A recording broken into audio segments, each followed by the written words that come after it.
You didn't ask if you're ready. I just switched over.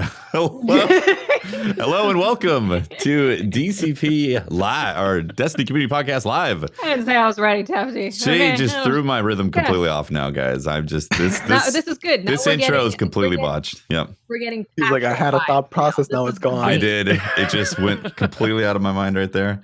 For those, we need a good old Patrick intro. That's right.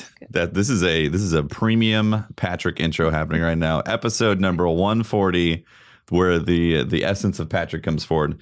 It's going to be a great episode, guys. Thank you very much for chilling here and hanging out. I want to shout out to all our sponsors. For all our patrons. They're all sponsors. Yeah. They are individual little sponsor babies. Exactly. Yeah. See, my rhythm is all off right now. It's amazing. Wow. I'm butchering this. This is just off the rails right from the get-go. Right? Unbelievable.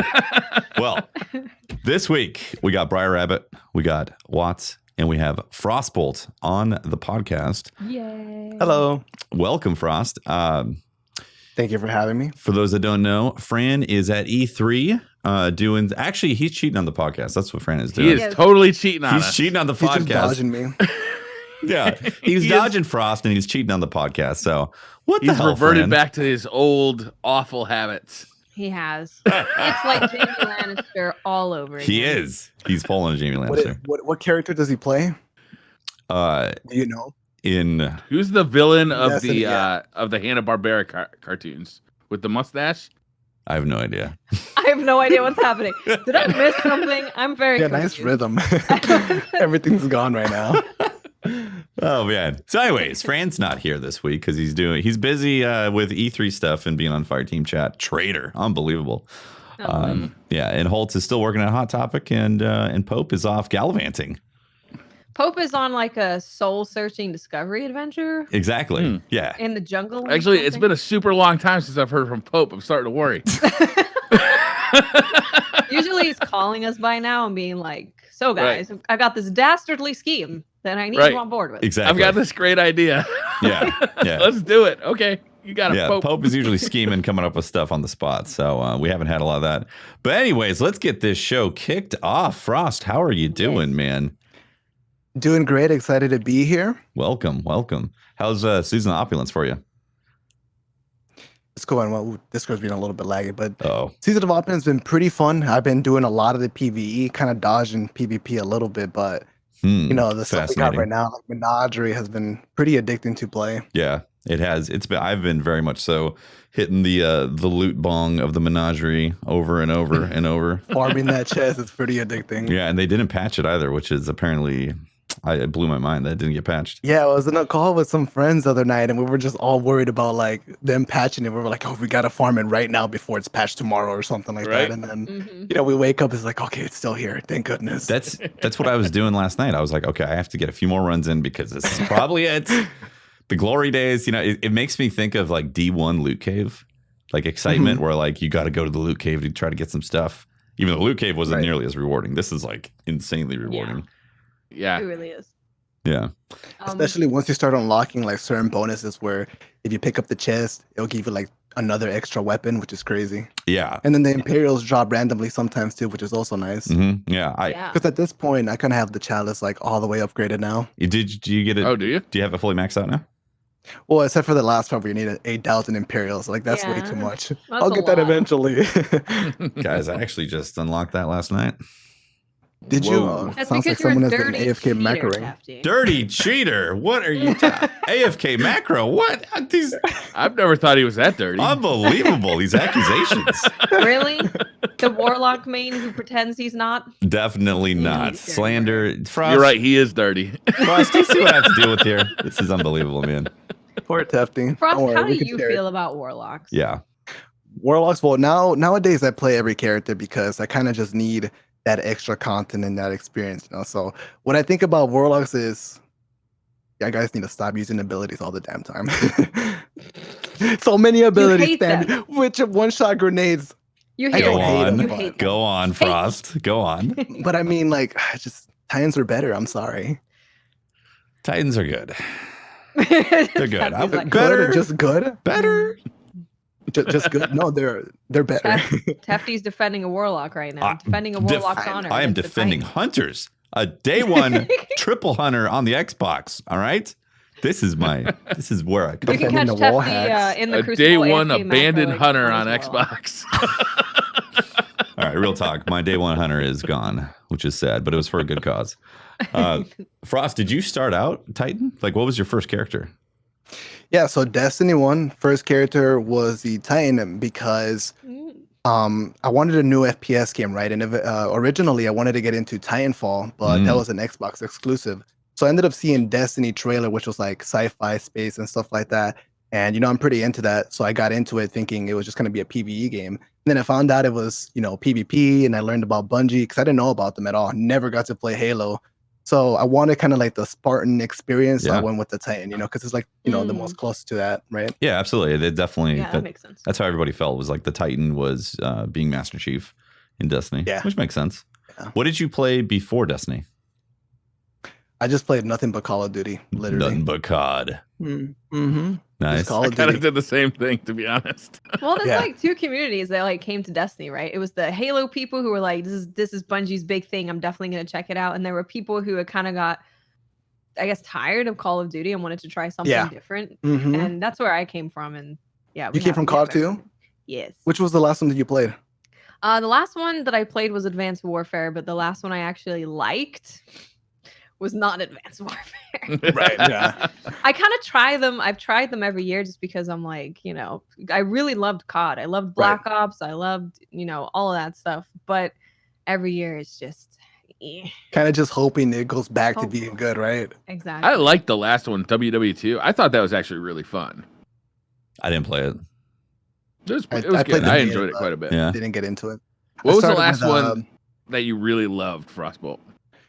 I think it was MW3 or Black Ops 2. I'm not sure which one came before Call of Duty Ghost, but Ghost was the last one that I ended up playing. And I think at that point, I was actually going to stop playing video games to focus on college and stuff like that. But, I ended up seeing Titanfall, so I was like, I'm going to give this another try, right? But, like I said, Xbox exclusive, and I ended up trying Destiny, and then I ended up liking it a lot. Yeah. Yeah, Destiny's PvP was definitely super enticing. Did you try the alpha or the beta of Destiny? How you got I did play the alpha, and I was super addicted. I remember losing hours of sleep just staying up playing the alpha. It was like something completely different that I never got to enjoy. Coming from Call of Duty, the fast CTK, you were getting challenged to keep your aim precise or whatever in the Destiny PvP. Yeah, it was just some similar story with me. I tried the alpha and just fell in love with the PvP in Destiny. Just felt so good. Interesting. Yeah, I actually came from being a Halo fan, so I saw Bungie making a new game. Also, my buddy was like, you got to get this game. I played the beta. I played the beta while we were moving from Hollywood back up to Sacramento. So like I had like the beta set up playing because it was Xbox. I didn't get the access to the alpha. Played that. Played that. And then, the rest is history, as they say. I adored Halo, like Halo 1, 2, and 3. But it seemed like for a while there, Halo was kind of stagnant. They just weren't making them as frequently as they were making Call of Duty. Like Call of Duty, they're coming out once a year, right? And like once a year, they were good. Once a year, like they were good games, solid games. Yeah. Modern Warfare 2, Black Ops 1, Modern Warfare 3 was arguably, Black Ops 2 was fantastic. Yeah. Like they just kept making great games. And people kept arguing that it was just getting too repetitive and too predictable, so they ended up changing the formula or whatever, going for Advanced Warfare, and that's when things went south. Yeah. That was the first COD I did not buy. I actually borrowed it from someone just to see how it was, and I was like, all that wall running and like or the jumping and everything like that. It was just weird. Totally. I remember playing a game of, it's not called Control, Domination, right? With the 3 points. Yep. I remember playing a game of Domination, and I'm in this, I think it was a prison or something. It was like a long building with 2 floors. In Advanced Warfare?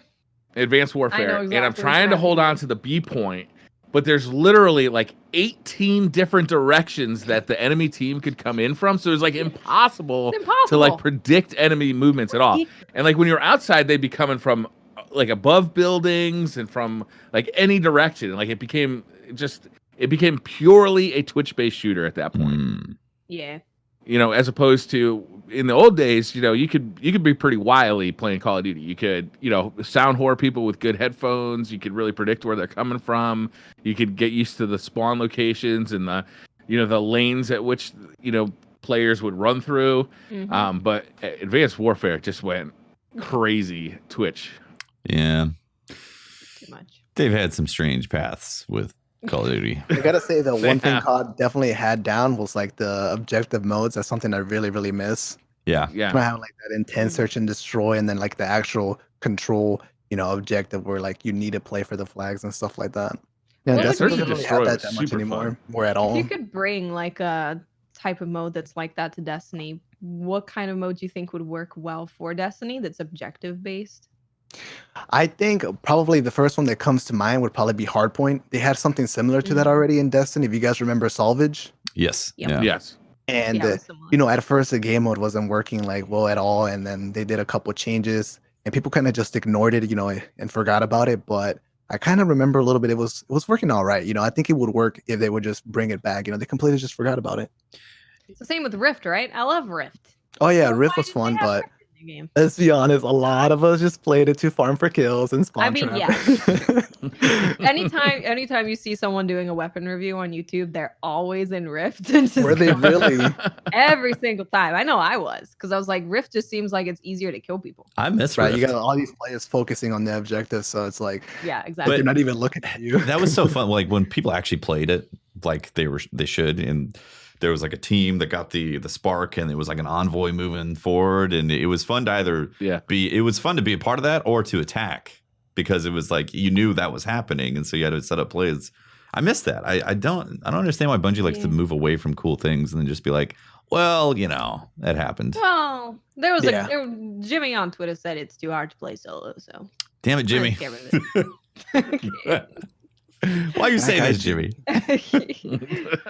I want to bring it back to OG D1 and your origin, Frost. Okay, so you started out with a Titan. Did you automatically make multiple Titans then, or did you start making each class? Let me think. I think I had one character, and then I ended up making a hunter and a warlock at some point because of the raids. I wanted the armor. I remember seeing my buddies have like their warlock gear sets and the hunter gear sets, so I ended up going for that too. But then the RNG for the raid was just so bad that brutal, right? I was like, all right, let me just delete a character or two and make Titans so I can get the full armor set like immediately, right? So like Crota's End would come out, and having 3 Titans or whatever, I would immediately have like the full set already. You know. Yeah. That's how I was with a hunter. Good days, man. Yeah. Good days. I was like, well, if I didn't get on this character, get on my second, third, and all that. Right. Exactly. Yeah. It's funny how Bungie in those days, that was like the easiest way to get up to the highest light level too. Yep. Yeah. See, the landscape's definitely changed a lot since then. So, because obviously they removed the ability to do that because people were leveling up so fast. But now people level up so fast anyway that maybe they need to take another look at if people can have multiple characters. Yeah. They just have so many like milestones nowadays. So many. Yeah. Got a Gambit Prime, Reckoning, daily story missions, daily strikes, Nightfall. Right. There's so many things. It's crazy. And even playing comp, right? Every mini level is a huge, but is that really a bad thing? It keeps people, interested in playing all different things, right? I would say it's definitely. Yeah, I think it's good, and I think it helps a lot of people feel like they have lots of options and not feel like they have to. Like some people hate the Crucible, and some people hate Gambit. Don't want to touch it at any point. And some people love it. So it's nice that for those people that they have the options to not feel like they're forced into PvP or Gambit when they just straight up don't like the game mode. So it's always nice. The downside though is that like if you do have to level up, you're forced to literally go through like a checklist of like every game mode and play like, okay, I need to do 3 strikes and I got to make sure I'm the same subclass as everybody else in the strike. I got to do 5 games of Gambit, 4 games of Gambit, 5 games of Crucible. Like it just like you're just like waiting for clocks to run out at some point. But right. Even if you dislike like certain playlists, sometimes you'll end up happy because you'll get like a certain weapon that's exclusive to whatever playlist like Gambit. For me, an example, at first I didn't like grinding it, but I ended up with a breakneck, and the auto rifle was pretty fun. Same with strikes, I really dislike grinding strikes. They're so boring. But I ended up with that fusion rifle, and it was the one that I used a lot in the new raid. Yeah, so I loaded liked question. it a lot. Loaded question is a super fun gun. Oh, it's so good, especially with like lunafactions. You just keep having that extra bonus damage. It is pretty nice, yeah. That extra explode. Also, the bolts pierce and it causes explosions on every kill. So it's not just like one kill causes an explosion. It's fun. Yeah, it's really nice. Sounds like something I need to try in Crucible later. Did you get I haven't yet. Did you get Wendigo yet? The new I pickle? did not. Are you guys grinding it? Are you guys doing the I haven't started the yet. blind will? I refuse to go into blind will because as boring things go, that is on the top of my list. Really? Sitting in blind well for like an hour or two. I heard a lot of people saying that, yeah, blind well's fast, but then sometimes people join and then they're taking all my kills and I'm getting mad. So they were saying that they preferred to do lost sectors so they could just be alone. I give it a shot once, so the way people recommend to do it is just get it like 2 buddies so you're not bored and you're just talking to each other. But even then it becomes like its own mini game where you're just competing for kills at that point. Yeah. You'll have like your buddies staying quiet. You're like, why are you trying so hard to get all these ad kills? How do you feel about Fighting Lion being a Titan? Fighting Lion, I'm not a fan of grenade launchers. I'm not. Wow. I'm not either. But that's because I'm like I guess like a hardcore PvPer where like I care about like rewarding skill and whatever, right? You don't think Fighting Lion has skill? over here like, I run 3. What do you I'm the most skillful warlock around with You my don't 3 think grenades. 3 grenade launchers is an optimal loadout? Come on, man.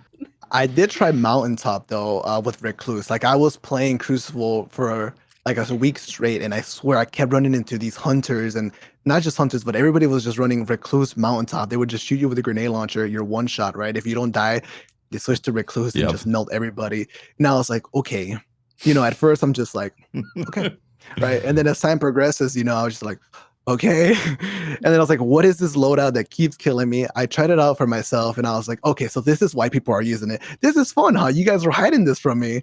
It's pretty toxic, to be honest. It's a fun loadout, actually, the Mountaintop Recluse, because like if you get the kill with Mountaintop, then your Recluse... Yeah, Master of Arms. Yeah, your Recluse is supercharged and it's just destroying things. And it's really easy to clean up a kill with a missed or like a partial hit with that Mountaintop. And Mountaintop, it's pretty nasty, let's be honest, right? Well, I don't really like using that loadout in Crucible. I love it in PvE. It's so much fun. Yeah, it seems to be the meta right now in terms of PvE loadouts. It is. Grenade launcher. You'll try to use a different weapon for fun, right, in PvE. And then it's like, all right, I'm switching to Mountaintop just so we can melt, right? Mm-hmm. Yeah, exactly. I mean, for your boss melting, it's taking special ammo. So there you go. And then whatever's left over for heavy. I've been doing Anarchy for my heavy, and it's like technically the best DPS if you were doing it correctly. So are you like shooting the Anarchy and then switching to Mountaintop? Yeah, Anarchy, and then Mountaintop until the Anarchy shots wear off. Yeah, one of our dudes in our raid group actually was out DPSing us with that strat. Mm-hmm. Yeah, it's really and then effective. Everybody was just like, no, Anarchy it's dumb. It doesn't work. Anarchy is just a silly, fun gun, too. Like, I love that thing. Yeah. It's great setting up perimeters and all that, and Menagerie, just be like, these things are dying. I just want to see people go in Crucible and attach it to teammates and have their teammates run around as a giant electrical death ball. I was going to bring that up. It's so difficult to pull that off. I can imagine it is. Yeah. I'm literally sitting there like, why is this grenade launcher so bad? How is this a raid weapon? Like struggling to get all the trigonometry, the triangles on people to kill them. And they're just walking through it. Yeah. You're doing quick math in Crucible and you die. And then like, that's why Anarchy just doesn't work. Yep. But like Fighting Lion's really good though. Because, Oh, here we go. It just is. It like... You're a Fighting Lion fan? Is that like your thing? I thought it was garbage before. I really did. I was like, this is a bad weapon. People use it as a meme. Come on now. And then I did triple grenade launcher to force Mountaintop out of the way last season towards the end, which I thought was going to be brutal. And the toxic wine turned out to be extremely delicious. And I've been using triple nades quite a bit. I've been using it for Wendigo, and I've been loving it. Because like Fighting Lion in PvE can technically one shot the majority of the ads that show up, and you can one shot like 3 of them with one shot, just boom, dead. Right. And then you can swap to Mountaintop for even more damage, and then swap back, and you have another shot loaded because you got to kill with Mountaintop. It's pretty nice, gotta say. And also in PvP, it's surprisingly good too, with like the ricochet ability, controlling the detonations. You just can't let people get too close to you, otherwise you can't control the explosion. Right. Like that's its biggest downfall, is that you have no close range. Making it sound so skillful for grenade launchers. Well, you control the detonation for it. Okay, did you ever play Halo Reach? I did not. No, like I said, I never played any Halo. So He came from Call of Duty, where we called them noob tubes. yeah, noob tubes. All right. That's why I think you're a noob with Well, your tube. in Halo Reach, the pro pipe was the pro pipe. It was an amazing weapon that took. The pro pipe. That's what they called it, the pro pipe, man. And it was different because like you had to control the detonations and the timing, and all that. So it wasn't like it didn't have like a big proximity to it. You had to time it to be right next to him to explode. Otherwise, it wouldn't give you those kills. Anyways, that's a side tangent. You're a Titan main, and Titans, you know, the famous Titan made the fighting lion. That's why I figured I'd bring it up. Well, look. As much as I bash grenade launchers, I have a very disappointing story to share that I haven't told anybody. Okay. So back in exclusive. Call of Duty, Modern Warfare 2, you guys remember the nuke, right? Yeah. You guys remember One Man Army, right? Yeah. And what you could do with grenade launchers. Well, Yeah. sadly, my first ever nuke was because I would just sit in my spawn, throwing grenade launchers across the map, using One Man Army, getting grenade launchers back, and then getting more kills. Because I literally went on YouTube to learn like all the little angles where you could just kind of pre-fire a nuke tube and it will give you a multi-kill, especially for flags. So I have this memory fresh in my head. I would spawn up, immediately go to this spot, shoot a nuke tube, and I would just spawn kill the whole team. Wow. And the kill streak started. That's I know. toxic, It was pretty man. gross, but Unbelievable. That was back in the day when kill streaks led to more kill streaks too, right? Yeah. So if you got like a chopper, then that would give you like 4 more kills toward your next kill streak. Yeah, I was one of those guys. But I'm not anymore. I'm not the one running mountaintop recluse, fighting line, whatever it is.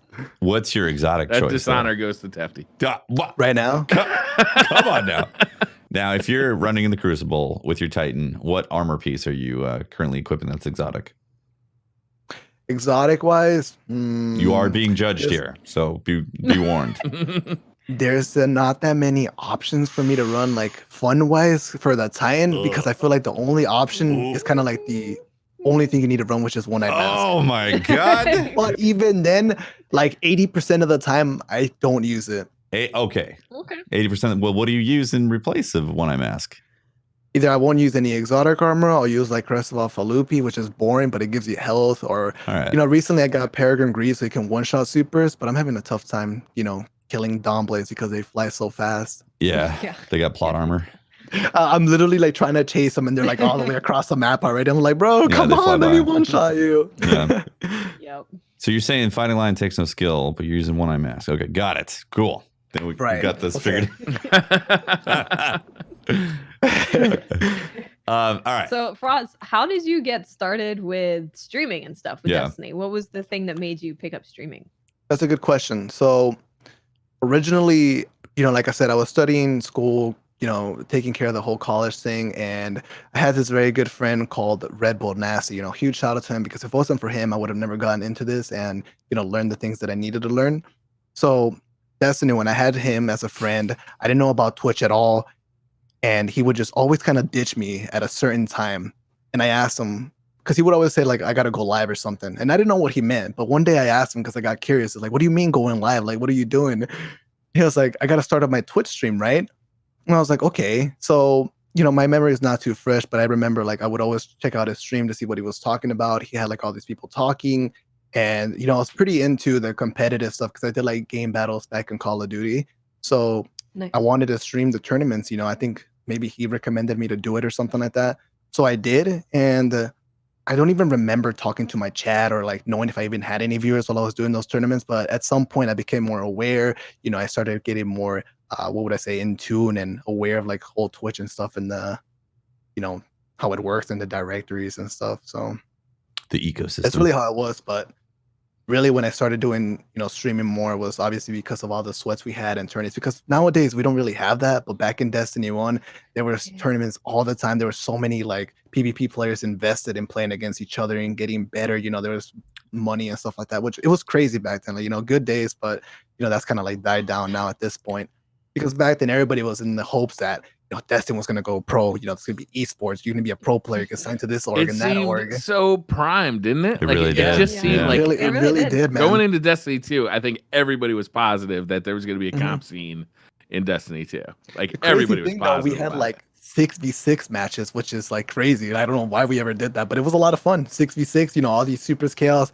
You have 6 players like running around the map trying to control flags and stuff like that. You even had anchors. I remember Typhoon Travel's like the craziest anchor for Invigorate or whatever. Yeah. Absolutely. Yeah, there was a really cool underground kind of grassroots community that formed out of sweats during D1. And then really when things popped off was obviously whenever trials started. So me and my buddy, and, you know, we saw that as kind of like a competitive thing too, you know, let's go flawless, you know, we're going to match all these good teams, you know, but we had no idea what it really was at that time when it came out. So we did trials. It was really easy. We were like, wow, this is it. Trials, like we were hyped for this. You know, we were hoping for more competitive, you know, more ranked type of thing, right? We had no idea what to expect. So eventually we came to the idea of like, you know, just helping some of our friends in the stream that would watch us that weren't really good at Crucible because they were having a tough time. So we're like, all right, just join on us. We'll run another card. And then, you know, it just kept going and going and going, and it got more popular and eventually blew up to be this huge thing where every weekend people would just go to streams and go to the streamer because they wanted to join the raffles and everything, right? Yeah. Yeah. Yeah, absolutely. That was, I mean, it kept Destiny in the Twitch directories every weekend because of, It really did. Yeah, because of trials. Because I mean, we had the year or the drought of the Taken King that was propelled by trials every weekend, which is pretty wild that happened.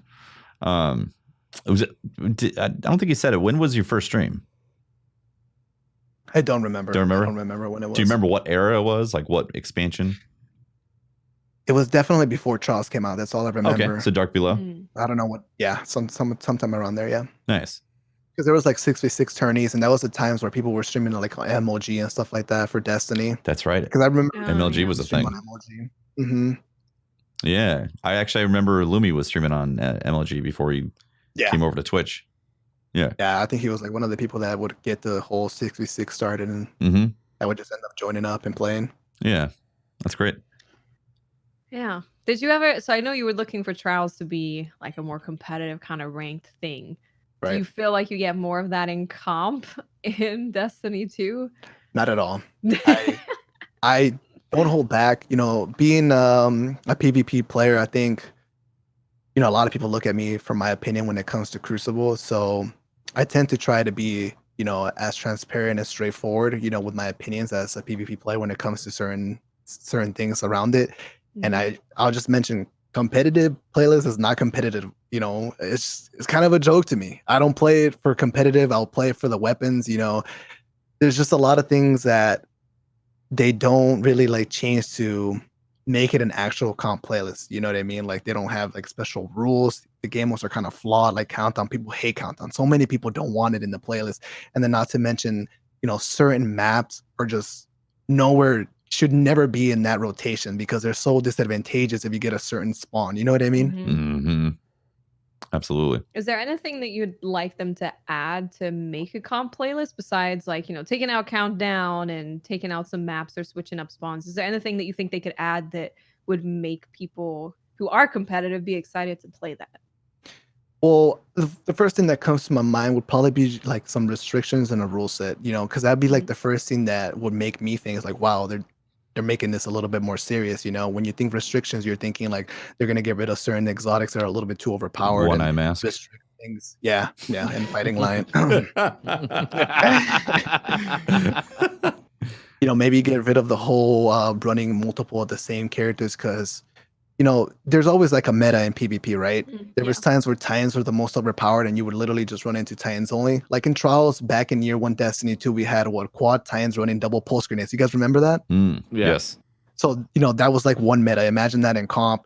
And then there was like another meta was like 4 spectral blades. Oh my God, that was so bad.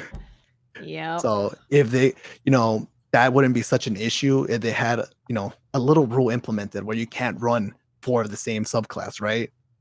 Because there's always going to be like a really strong subclass and there's nothing you can really do about it. You know what I mean? Right. And if you 4-stack that subclass, you're clearly at an advantage. It's just too much at that point. Yeah. Yeah. So you're coming at it from kind of like a balanced point of view. So right now there's just clearly imbalances in the sandbox that kind of need to be looked at. Well, you know, That's true and all, but as a PvP player, and I really like Destiny because it's kind of special with the whole abilities and the whole chaos to the point where like, I'm okay with certain things being out of balance. I want it to be in the game because that's kind of like what makes the game special. You know what I mean? Mm-hmm. But there's certain things they could do, like I said, the restriction stuff to not necessarily get rid of like that specialness to the PvP, the whole chaosness, but just make it more contained and less just overwhelming for players, to deal with. Mm-hmm.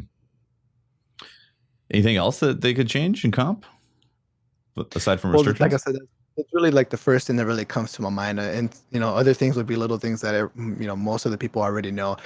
Certain maps that are in the rotation, right. Certain game modes like Countdown not being in there. Vostok, best map ever. Yeah, thinking about Countdown just reminds me whenever they had Trials as that mode. Oh my god. I don't know why they ever made Trials have like the competitive objectives and stuff like that. Yeah. It was a weird decision, right? Because the Trials just became its comp with different loot. Right? Yep. Nothing People special. were playing Trials as a comp playlist. People were playing Trials to be like #1 Trials team and stuff like that. That's funny. It was more competitive than competitive, and I was like, there's something wrong here. Yeah. And that's what I was hoping for back in Destiny 1, and it wasn't it. How do you feel about the ranking system in comp? The ranking system in comp, I think they're doing a decent job with it. Honestly, I'm not really too like informed about that stuff. Mm-hmm. I just know that solo players struggle a lot whenever they match fire teams, but they're trying to do their best when it comes to dealing with that by doubling the score you gain while you win. But like I said, I'm not really too informed in that. I don't really pay too much attention to it. For sure. Yeah. Well, should we talk about Season of Opulence in more details? Season of Opulence. Let's do it. Yeah. Frost, did you get a chance? Anybody go out and get the truth this week? Yes. Yes. That's right. The truth seekers. Truth is silly. You get 3 rockets in that thing, and the blast radius. I learned how big the blast radius was when I used it, and I was kind of treating it like a Warcliffe coil or some other kind of rocket that I use in PvP, and it killed me. Because the blast radius is so massive. That thing will explode people. I actually didn't Does realize it feel that. like Truth from Destiny 1? Like where it just seeks. I haven't gotten it yet. It just seeks like crazy. It goes around corners. It'll hunt you down and kill your family. It's not that aggressive. It's not. No, it's not Liam Neeson, man. But because the maps are so small, it kind of balances itself like that. It's actually really good, because the maps are small. People don't have nowhere to run. It's true. It's true. It's true. And the biggest thing is you get 3 rockets in it, right? So every other rocket you're not having 3 in it, and then you get basically 3 free kills at least because the blast radius is pretty big. Yeah. Some people are saying it's too much and it needs a nerf or whatever, but I think they kind of they nerfed it in Destiny 1. Yeah. I think they kind of had to do that to sell it. Yeah. Didn't it? Yeah, otherwise why would you use it, right? Yeah, What's the point of using truth? Didn't Destiny 1 they nerfed it to 1 shot or 1 in the chamber? Yes. Yeah, I think so. And so now they bring it back in the From game 3 to with 1, right? 3 in the chamber. Yeah. We're doing it's Whisper of the Worm. That's what I was just thinking, Yeah. Watts. It's Whisper of the Worm all over. They brought the unnerfed Truth back to Destiny 2, and within a year we'll see it nerfed. They're gonna let PvP players have their fun and then just nerf it down later on. So People are really liking it for invading in Gambit because you just lock onto people and it just boop. Does it have proc stat? It does. yes, it's got It grenades, does. and, Grenades and horseshoes. horseshoes. So it's the only Mhm. rocket launcher with grenades and horseshoes in Destiny 2, right? Yeah. And it's the only one with 3 in the chamber or a tripod. And it's and I guess the tracking is better, right? Or is it? It might actually be the same tracking as everything else, but I did. Wait, it's got 3 in the chamber, Yeah. so you don't have to reload. Yeah. You don't have to You get 3 reload. rockets when you pick up heavy. Yeah, when you pull it, 3 rockets. when you pull a box of fair and balance off the wall, you get 3 rockets in there. Crazy, right? No reloading necessarily. Just boop. boop, Wow. boop. All right, I'm gonna Everyone's go dead. get it. And like I said, because of how small the maps are, you usually end up just getting like guaranteed kills, double kills, triple kills even because everybody's Yeah. just so clustered together. Oh, in comp Yeah. right now, it's actually pretty funny because lots of people going for Revoker, right? And they're all trying to snipe. So many people are just hard scoping, clumped up together down a hallway. You shoot truth at them, everyone's dead. It's amazing. Yeah. That's funny. It's the best. Yeah, I did notice that the tracking seems better the farther away you are. So I could see this being like insanely good for Gambit if you're not For already invading, rocking yeah. your Thunderlord loadout when you invade. Because like you It could does sound like fun. I haven't tried it personally. Yeah, I haven't jumped into Gambit since the season started, but No, I haven't. yeah, I You could guys see. don't like Gambit, I'm assuming. You know, it's like It's okay. You know, I might be in the minority. I actually really enjoyed Gambit. that is interesting. We should come back to that. So with the truth talk, I could definitely see it being the choice for rockets in PvP. I don't know about like PvE though, if there's really going to be anything, because like I think you get six total rockets. Without cluster, is there enough Any damage point? output? I would say no. Right? There's just even if there was enough, there's like way better options, right? Like who would run that over 1K voices? Exactly, 1K voices, and even like typically in PvE, somebody's got a Rally Cade or Lunafaction boots on, so the 3 in the chamber doesn't even really matter at that point either. It's definitely It's a good point. The more I think about it, it definitely seems like a PvP rocket, like the PvP rocket. You just have to give up your exotic slots for it, just like it was in Destiny 1, right? You have to give up a very strong exotic, guys. I don't know if you want to wait too long before getting into comp playlist because Lord of Wolves is on. Oh my god. That gun is the most insane, silly thing that's probably been seen in Destiny PvP in a long time. Really? Yeah. So if people don't know what happened, they nerfed it in PvE, right? So they brought some of the damage down. But what you can do now is you can have Release the Wolves active from the beginning. You just hold down square, whatever button you use, and it has Release the Wolves on it. Now every single Jimmy in the world is getting the Lord of Wolves ready. Here we go. It's Cami Cakes made a video on it. Like ruined. This is amazing. It's happening. I noticed it. So you guys, when we were doing our DCP comp stream, I was using it last season and it was pretty good even without that. Yeah. But now it's silly. And I noticed I was going against lots of Lord of Wolves and I was like, what's going on here? It's silly. That is silly. It's silly. Yeah. So, now everybody's going to be running Lord of Wolves if they've already got the doing it revoker. already. Don't worry. So how does it work? You have like the selective mode, right? And then you get like extra ammo or something depending on the mode you're on?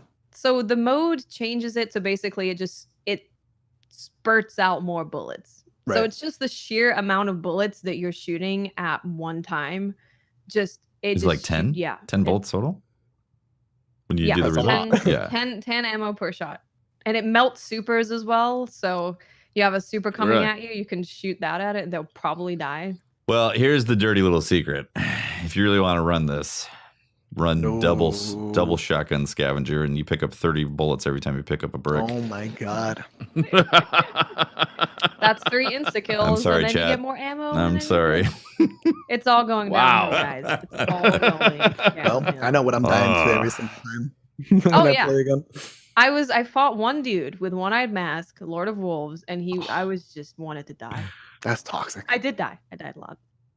That's toxic. Has anybody tried out the revoker yet? I don't have it yet. Yeah, I haven't got it yet. I got it. It's pretty fun. Yeah? Was that? Not really interested in it too much though, because it's one of those high impact snipers that kind of promotes hitting body shots. Kind of like the rapid fire frames too. I'm sure you guys have probably seen it, a couple times when you play. People just spamming body shots like it's a scout rifle with the rapid fires. Yeah. Yep. Yeah, going against 4 people with using like Twilight Oath in comp, and you're not even dying to headshots. They're all just aimed down one area, and they all just shoot you at the same time, and then you're just dead. And the funny thing is, even if they do hit a headshot, that's true. Spamming shots and all the recoils getting them lined up to the head, so they get a headshot magically. Oh, that's funny. Yeah. Rolling back to the truth. So that quest, I thought that quest was interesting. Turns out it was bugged. I don't think they fixed it yet to where once you get the first like piece of the quest, you can then go to Petra and she's selling all of the quests as abandoned quests. Which clearly is not what you're supposed to.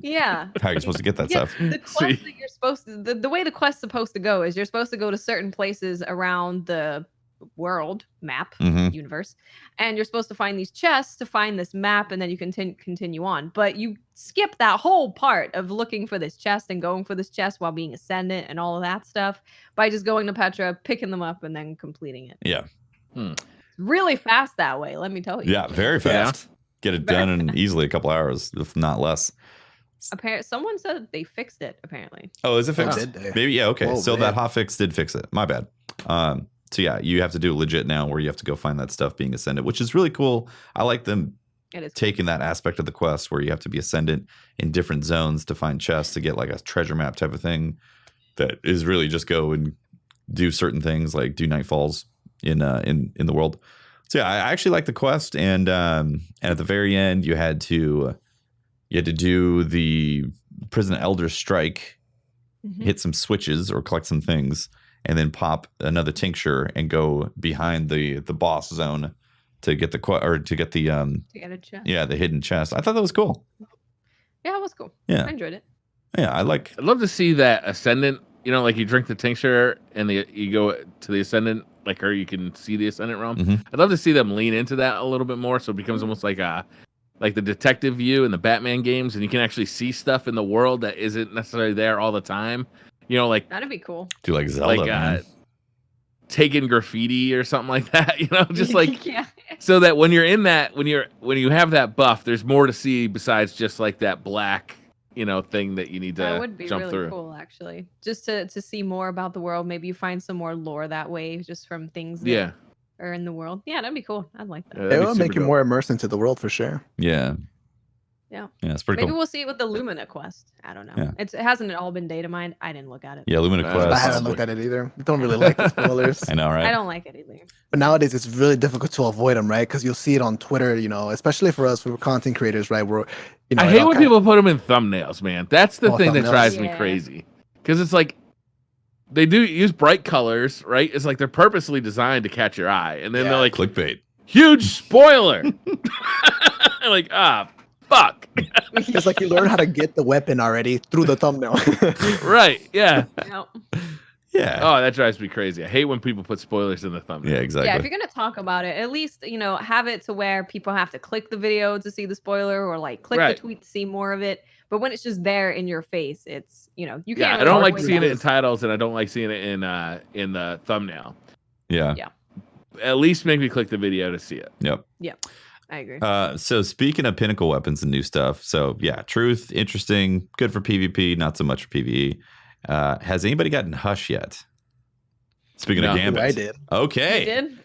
I want to hear about it. Yeah, let's hear about it. What I do you love think? it. Yeah. You love it. So, you guys remember when we had the combat bows come out for the first time in Forsaken, right? Mm-hmm. And usually it was a new archetype. People hopped on it and immediately tried it out, and I was one of those people. I tried it out, and I was like, okay, I mean, this thing's not really too crazy. There's nothing fun about it, really. Like, I don't know why I would ever use this thing.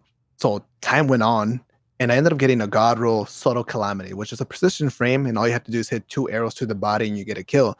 Now, the special thing about this bow was that I ended up getting Rampage with it, and stacking it with One-Eye Mask overshield damage. Dirty. At Rampage ×2, you can one-shot to the head. That's so dirty, once Frost.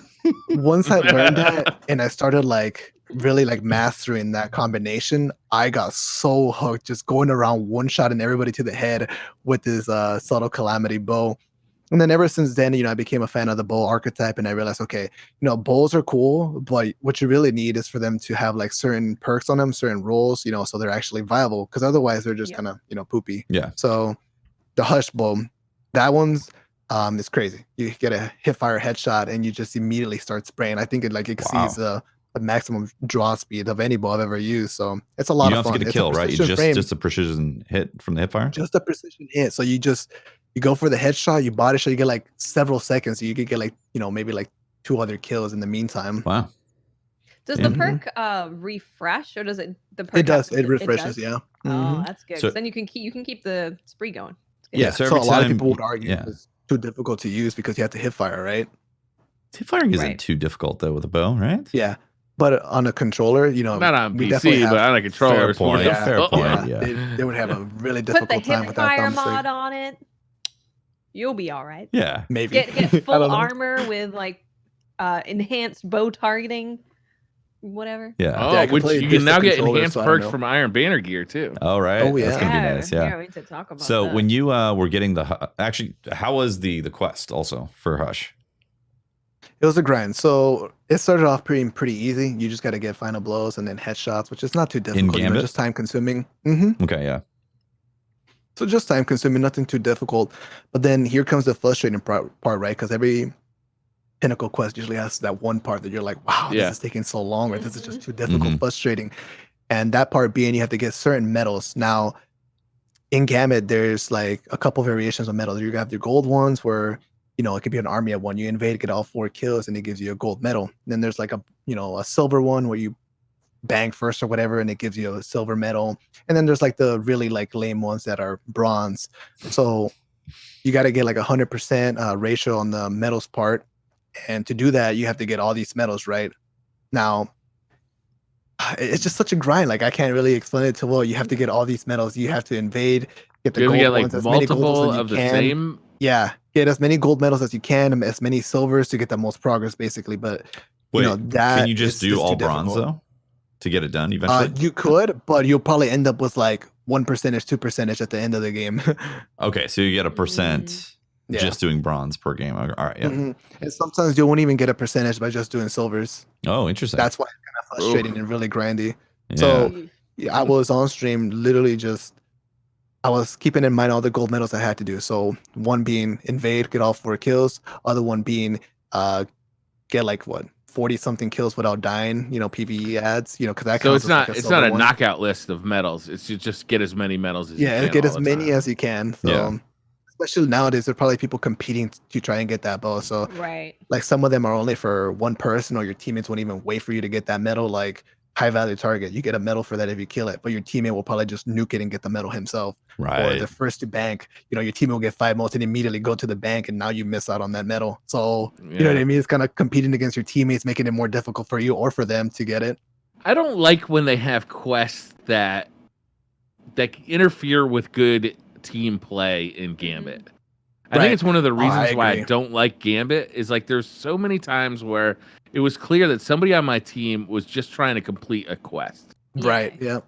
I highly agree on that. So right now, obviously, both don't really see too much love in PvE, and especially not in Gambit, where you're competing against other players too, trying to get all these ad kills and then trying to invade with it too. Like, good luck with that, right? So basically, you know, you see someone with a bow, you're like, oh, no, I guess it's a 3v4 now. Yeah, it's especially bad in Gambit. I noticed that when we were getting ready for the raid on the first day, there was just people with the bow, and they weren't trying to really play the game at all. They're just going for all of the bow stuff, and definitely makes it hard. It's the same thing in PvP, right? It affects people if we're playing Control and we're against a bunch of people using Lord of Wolves, and you're sitting at the back with a sniper. We're not going to take any of those points because you're just we always see Pinnacles affect different playlists differently. Like you said, right now the snipers are everywhere. People trying to get that quest on. And remember, whenever Mountaintop first came out, everybody was dude. Twitter was on fire. All the PvP players were pissed. It's like, wow, we're asking for skill and you're making PvP just this grenade spam fest. Everywhere you went, people were just spamming grenade launchers. It was crazy, but thankfully that passed by and it didn't last, forever. So do you think Hush is a bow that's worth using in Gambit if you have Hush? I wouldn't say it's worth in Gambit. Like, I don't think any bow really is going to be worth in Gambit unless they buff like the ones that take care of like multiple ads. Like maybe Trinity Gold at some point could be good, right? But for now, there's just so many better options using a hand cannon. You know what I mean? Like, it's too good to pass up on. What would you use a bow for, right? To get a one-shot headshot kill. A hand cannon can do that, right? It's weird that they made the pinnacle weapon a bow. It is for Gambit, right? Yeah, like it just it doesn't make sense unless there was some. It would make more sense in PvP, right? Yeah, because like you were saying, the pulling off shots super quick. Yeah. So you like Gambit, right? Yeah, I do. Is there? I guess what about Gambit is it that you really like with the? So originally, whenever they launched Gambit, we had like a beta or something, right? We got to try it out early or whatever before they officially released it. And what I really liked about it was, you had your PvE part to it, and then you had the whole invading aspect. And at the beginning, it was really enjoyable because you got to invade with your primary. You could use a shotgun too. That was so nice. So that was fun, right? But as time progressed, the meta adopted. You had people, using sleeper and one-shotting you to the body. And at that point, it was just a completely different kind of like meta in the whole invasion, and it wasn't fun anymore. I got completely bored of it. I would invade, try to do the same thing with my primary, a Darcy sniper rifle, try to get a 4-piece, just instantly one-shot it to the body. I was like, all right, well, after some while, you just got bored of it, didn't want to play it no more. Yeah. Yeah, I've always said so. When we had the early access to Gambit, and everyone kind of has access to the same weapons. You might not have the same loadout, but you have access to the same weapons. Those games were so fun because people aren't using the most powerful thing to invade with because they don't have it. They're going in with their sniper or a shotgun or pulse rifle, hand cannon. And those games, Gambit was incredibly fun. Yeah, and I think that's something important. Like, Bungie shouldn't really forget about. Like, people really like Gambit during that time. Listen to that feedback where people didn't have the broken stuff. A lot of people loved the Gambit experience. The whole invading, not getting one-shotted by sleeper. And like I was gonna add on, the meta kept progressing. They nerfed it, and then we had Creambaker's bow, which was, arguably even worse. You Silly. get headshotted across corners and stuff, right? Yeah, it was pretty bad. So even during that time, I didn't try Gambit, but they ended up changing that. Gambit Prime came out, and now it's machine guns. But the difference with machine guns versus Queen Breakers and Sleeper was that you weren't getting like one shot at immediately, right? You had like a chance to kind of dodge. It's not a big chance, but at least it was there. It was more existing, and it didn't feel like you were helpless. Machine guns are still super strong, and they kind of ruin the game mode at times. But it's definitely a lot more fun with that. Yeah, when we played it at when we played like a sandboxed version of Gambit, it was really, really fun. And everybody was like, man, this is so cool. And then when the metas have set in, that's basically the issues that a lot of people have had with Gambit. And it's really too bad. Like, I don't know what they could do that would not take away the Destiny experience, because people get really mad at me when I bring up a curated loadout Gambit playlist, but I think that would be so fun if it was like you had certain weapons that everyone had to use. People wouldn't be using the exact same weapon, but it would be weapons of the same archetype. And it would just make people play the game mode in a different way. Invasions would feel fresh every time that it switched up. And I would personally really enjoy that, just because I've had that experience of playing it in a very curated environment. And it was more fun that way. Yeah. Really and I agree with that, because you're playing Gambit nowadays, and if you're like me, you won't get like a 1K, on your first couple of raid runs. And then if you're playing players in Gambit, they have it. Oh my God, it's such a huge difference. I would always lose the matches against 1K. If I was having a match and their boss just melts, I would just immediately inspect, in my head, I already knew they had a 1K, and I would check like, yep, they do have one. So eventually I got mine, and I was like, dude, this is such a game changer, dude. Like, there's so many things that just can impact the whole Gambit experience in a negative way for the people that aren't in favor for, like, with the RNG. So for example, taking ornaments, there was one of those huge advantage mods you put on your armor. You get a taking kill, you get heavy ammo back, and that's just so game changing. And it's pretty broken, to be honest. It is. Yeah. It's pretty broken. Yeah, I think I know like 2 people who've gotten that. Taking armaments, mod to drop. Yeah. Yes. Looks like we might have to do DCP Last Wish rating to go get some taken armaments. Right. I've already settled on the fact that I'm not getting taken armaments. I'm just like, it's okay. Not to make you jealous, but I just got Hive ornaments from the new raid. Nice. Yeah. Now I'm having a blast in the Menagerie, just spamming heavy ammo everywhere with my 1K. I don't have the heavy ammo one. I have like the other ones that we got from the raid, but I don't have the fun stuff. I got the one where it's like, use a super, get your grenade back. Oh, great. Yeah. What's the one you get a melee kill and it gives you a chance of giving you heavy hand? Yeah. Oh wait, is it Giving hand? I think it's giving hand. I got like 3 of those. Like any melee kill. That's useful. Yeah. Raid day 1, it was such a mess because all of us had a given hand, right? Because we wanted the heavy ammo. So everybody was just going against the acolytes, just trying to get that melee, get the heavy back. You would just end up dying because you're a little bit under leveled, right? It was such a mess. Yeah, that's funny. Yeah. Yeah, I think heavy ammo. You guys want to talk about Iron Banner a little bit? Yeah. Yeah, let's do it. So Iron Banner is getting actually some pretty massive changes, right? It is. It's changing. Yep. This season, Iron Banner armor is now going to be acquired through a quest. So you'll be able to do a specific quest and acquire the Iron Banner armor. Each armor piece will be granted upon completing its associated quest step. Each armor piece will be granted as a powerful reward, so it'll also be a leveling up opportunity. You will be able to grind for random rolls and get other rolls on that armor. If you're a veteran player who earned Iron Banner ornaments in the past, this season armor is compatible with year 1 Iron Banner ornaments. It's good. Which is cool. That is cool. Mm-hmm. And Iron Banner armor now will roll with enhanced perks, which is great. Yeah. Thank God. God. That's really good. Oh, That's really good. Those enhanced So perks. this is actually people have been asking for, right? Yeah. this is huge, Just man. enhance Because on now you gear. can use your ornaments from year 1, apply them to this Iron Banner stuff that could have enhanced perks. It gives you a lot of customization as far as your looks go, but still have those enhanced perks that everybody's looking for out of like the few sets of armor that you can actually get it on. And you can farm those random rolls on it by turning in tokens, right? So you do the quest and you gain that armor, and then you can just turn in tokens to try and get enhanced perks on your armor. So yeah, it's that's pretty awesome. good. It might actually, it's gonna make Iron Banner worth playing. Yeah, a little bit more worth, right? So now the enhanced gear is not only tied to grinding the raids and the Dream City armor set, you know, now you have another avenue to grind. Yeah, ever since the Menagerie has been giving out the Dreaming City stuff, and I've been looking at that. Also, opulent gear now gives you enhanced perks.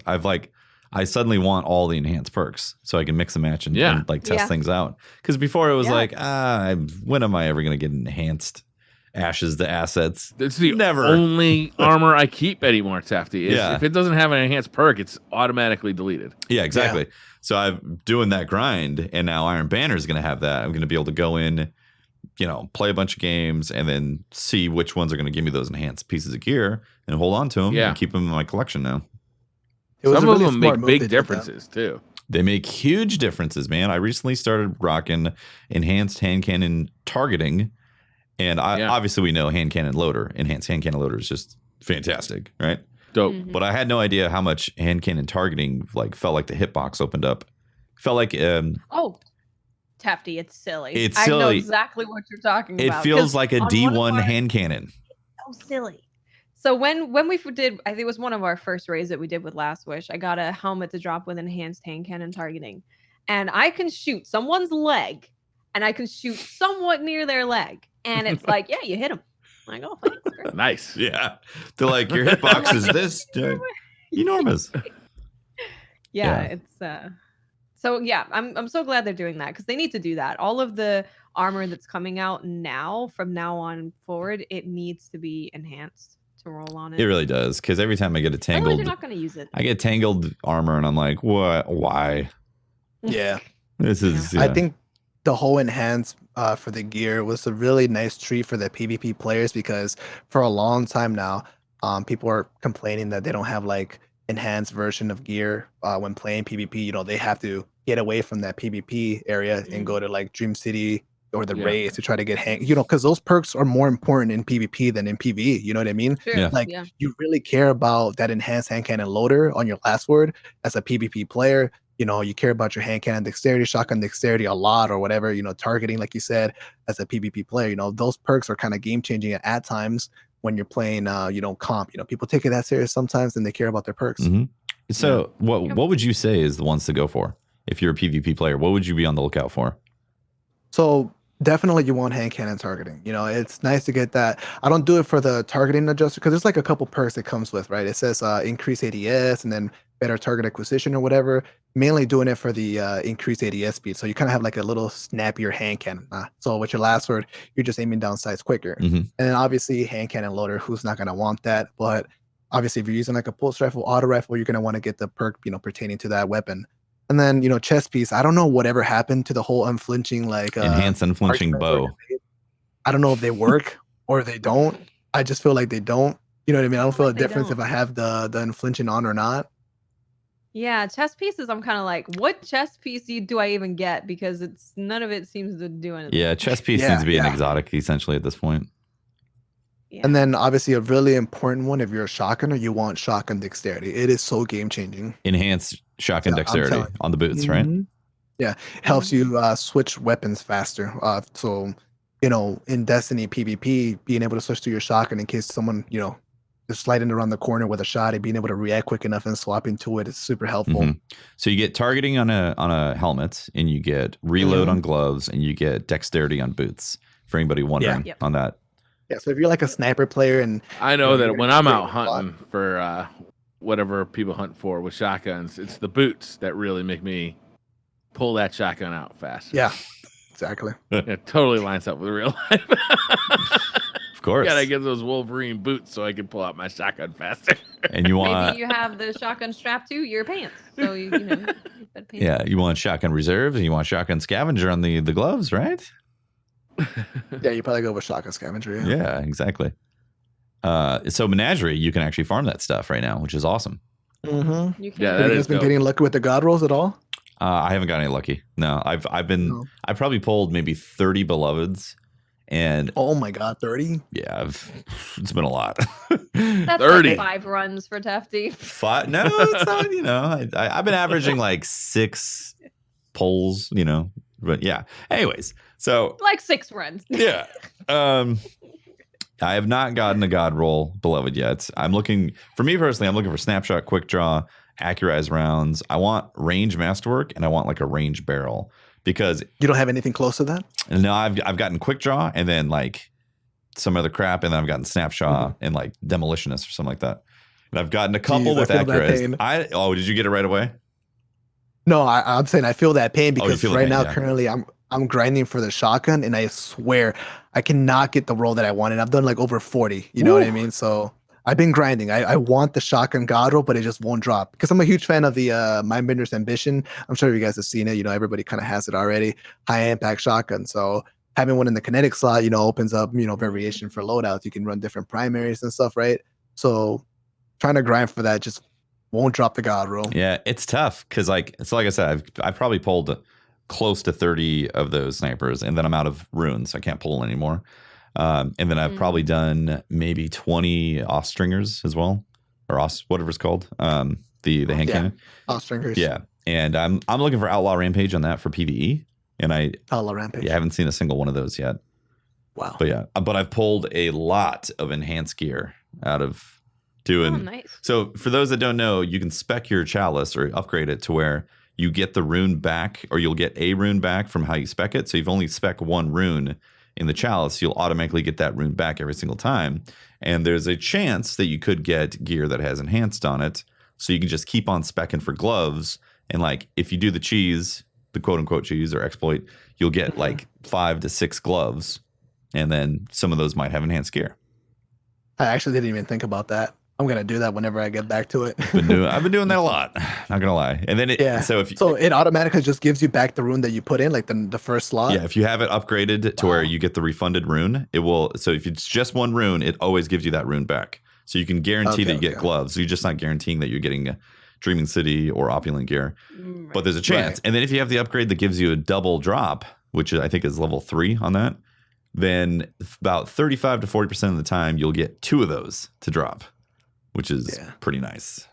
Yeah, whenever you get the That's double real drop, you get that feeling of getting an exotic. You know, it's like, let's go. It's the double. The Imperial Steel. You're like, yes. Menagerie is so good, man. Like It is. It's fun. They've just done really well with the way that they've set it out in terms of you can't fail. You're just gonna have to stay in there for longer. So that's great for just, you know, people going in solo. There's always variety because you might experience all of the encounters eventually, of course, but you're gonna have a different rotation in that. You can choose what you want to get out of it, but there's still some RNG involved to keep you playing. It's just such a good activity. This It's a real good activity. This is just like completely different than the Gambit's. What is it that you do in Gambit? The PV Reckoning. Ugh. Reckoning was so boring. It was pretty boring, man. It was just so straightforward, and the rewards weren't really like worth it either. They were you know, trash. So RNG. At this point, Gambit Prime gives you more rewards than Reckoning. It's a joke, man. Yeah, exactly. I never got a spare rations that I really, really dug, but I also, after 5 times doing Reckoning, I was like, or no, 3 times, I would not feel up for it. I've done Menagerie a lot over the past couple of weeks since it came out. Where do you guys stand about the whole chest farm right now? I'm like doing as much as I can. So I want to say that I don't really think it's breaking the game aside from giving you Imperials. I think if they're going to patch anything, they should patch out the Imperials being suddenly rewarded from the chest randomly, because that's essentially accelerating that grind to where you're maxing out the chalice quicker than they wanted you to. And if they fix that, you got people that max it by week 1. Yeah, exactly. Because you still have to have the runes to guarantee a drop that you actually want. And if you run back and forth, you're gonna burn through those runes relatively quickly, unless you're playing an insane amount of time. So I think like with the way you get the runes from activities, and then being able to go to the to the end of the Menagerie and actually pull those, I think it's okay, honestly. It's just you get Imperials really quick, and then your Chalice is fully upgraded. Yeah, they could make it to where Imperials just drop on the boss kill instead of chests. Exactly. And that way, you know, you can't kill a boss 6 times. Yeah. Going through. Exactly. Yeah. I'd kind of like them to keep if it's an exploit, I'd kind of like them to keep it in, because stuff like that is fun. And I hate when they patch out the fun. Like it always reminds me of, back in Destiny 1 where there was kind of a glitch where you could open a chest, leave the area, come back and reopen that chest. That was during House of Wolves. Yes. It was in preparation for House of Wolves, yeah. What were we trying to collect? Keys. It was keys? Yeah. Keys, that's right. And they patched it out, but it was this really fun activity to like open that chest. Like you had to beat a boss, like a world boss. Open the chest. Everybody would like scramble, looking for the chest as fast as you could find it. Yeah. Open the chest, hop on your Sparrow, leave the area as fast as you could, do a U-turn, come back, and try and open that chest again. If you were fast, you could get it 3 times. Yeah. What were the keys for? I forgot. I can't remember exactly. Like opening for a strike box. It was for Prison Elders. Prison Elders. Yeah, at the end of Prison Elders, wasn't it? To open up the chest. Yeah. Yep, preparation for Prison of Elders. Yeah, that's funny. I forgot about that. Yeah, it does remind me of that. And again, I don't think it's really breaking the grind except for the Imperials, because I'm fully upgraded now. I've gotten enough Imperials from between the non-triumph clicks to the random chance of getting Imperials every time pulling those the chests. I've had enough to fully upgrade it now. And what happens is you get runes instead of Imperial drops now going forward. So no more no more Imperials, you just get the rune drops, which is nice. So yeah, because you still need the runes to get the specific drop that you want. So you still have to go out in the world and get the stuff. Like you still have to grind. Yeah, I'm completely out of Jubilation runes, so I can't get any more snipers. I know a lot of people would not play Menagerie if they couldn't do the farm right now. Yeah. I kind of feel like they need to keep it in, honestly. Yeah, because people say like it's such a long kind of like activity just for one reward. It's not really worth it, you know. But at this case, like, okay, let's run as many as possible. You know, I'll keep opening that chest over and over. Exciting. I understand. That's good feedback, I think, for Bungie right there. No, it is. It's really good feedback because we have. So I think there's 2 ways to look at it. There's one way of people are getting the rolls faster, so they're probably going to get what they want faster. So then they're going to leave the playlist faster, and it's going to make it a ghost town. But on the other hand, there's a lot of people who, like you said, just won't want to play Menagerie if they can only get 1 drop. So I think they should just keep it in there, honestly. Like people could potentially get their god roll on the first pull anyway. You can't control that. So exactly. I think more people are saying that they're enjoying it and they like it. And you're grinding for enhanced perks, you're grinding for all the weapons. So there's a lot to grind in there. Now the worry comes from like, are people going to run out of content soon for doing that too much? You know what I mean? Potentially. Yeah. So I've pulled a crap load of chests. Like I've done a lot of Chalice rune slotting, and I feel like I'm nowhere near done. Right. I haven't even worked on shotguns or fusion rifles. Right, that's true. Yeah, exactly. That's what I'm saying. It's got so much to farm in there. You're farming for the headpiece perks, the chest piece, all the armor, all the weapons. I think you're going to be in there for a while, and by the time you have your perfect loadout with everything, new content will probably be out at that point. Even though they give you the option to select like certain things about the weapon, like the archetype and then the masterwork, it's still RNG at the end of the day. You cannot get that god roll that you want as much as you want. It's just going to be random. It'll drop whenever. Yeah, exactly. Yeah. So I'll be grinding like the shotgun, right? Putting the shotgun rune and then putting the range masterwork. So I get like so many shotguns and all of them have range, but they don't have like the perks that I want. So it's like, okay, they're all useless. And I just wasted the range masterwork slot. Exactly. Yeah. Like, so you have to go back out and get more runes. Yeah. And there goes all my runes literally so fast. Yeah. Because you want to make sure you get that certain masterwork, because it's actually important, for a shotgun, even for a sniper, you care about it too. And a hand cannon, especially, you want range on that S-stringer, right? Yeah. Yeah, see, that's the other thing, right? It's not just an activity that you're doing and you're opening the chest 6 times. You have to have those runes. So, you're going to run out of runes. You got to go back into the world. You got to grind that stuff. So I feel like with the balance they have there of needing the runes to get the drops, this exploit cheese, whatever you want to call it, is actually not as bad as it could be. Oh, 100%. Completely agree. Before we did Twitter questions, I wanted to talk a little bit about last week and like some of the news that came out last week and some clarifications of the stuff that we talked about last week. Yeah. What's that? They did a Q&A of kind of making things a bit more clear. They did a lot of interviews, you know, with like Jason Schreier. They did one. They've done a lot of interviews over the last week. I know that for me personally, I was really happy to see that there's a pre-order up for the collector's edition on PC. That's always because I've always had to buy 2 copies of Destiny if I want to get the collector's edition, right? I've got to buy a console version, and then I got to buy the version that I actually play on PC. So it's kind of cool to see that there's a collector's edition for PC with a Steam download code. Nice. Hopefully that comes before the game releases, so that I don't have to just buy. You're gonna have to buy 2 copies again. Right. Yeah. Just before we move on to something else, clarification with buying the game on Steam. They did confirm in a Q&A that you can pre-order the game on Steam right now and not worry about any issues with your account switching over from Battle.net. That's awesome. Steam I'm glad they answered that. Yeah. That's good. They clarified a little bit about the account switching, or the cross save. Is you will have to select one account. You cannot merge accounts. I think we knew that last week, but Just to be expected. They really doubled down on clarifying that a lot. I keep saying that what Bungie's doing with cross save is the most simple version of cross save you can think of. What does cross save do? You can use one account across multiple platforms. That is it. There's nothing crazy, funky, magical going on. It's just use one account. I know last week you were bummed about that, Watts. I'm kind of bummed about it too because my Destiny 2 Guardian on PS4 has my Destiny 1, like the emblems and stuff that carried over from being and veteran, part of Destiny 1, and my PC Guardian doesn't have that. Yeah. Right.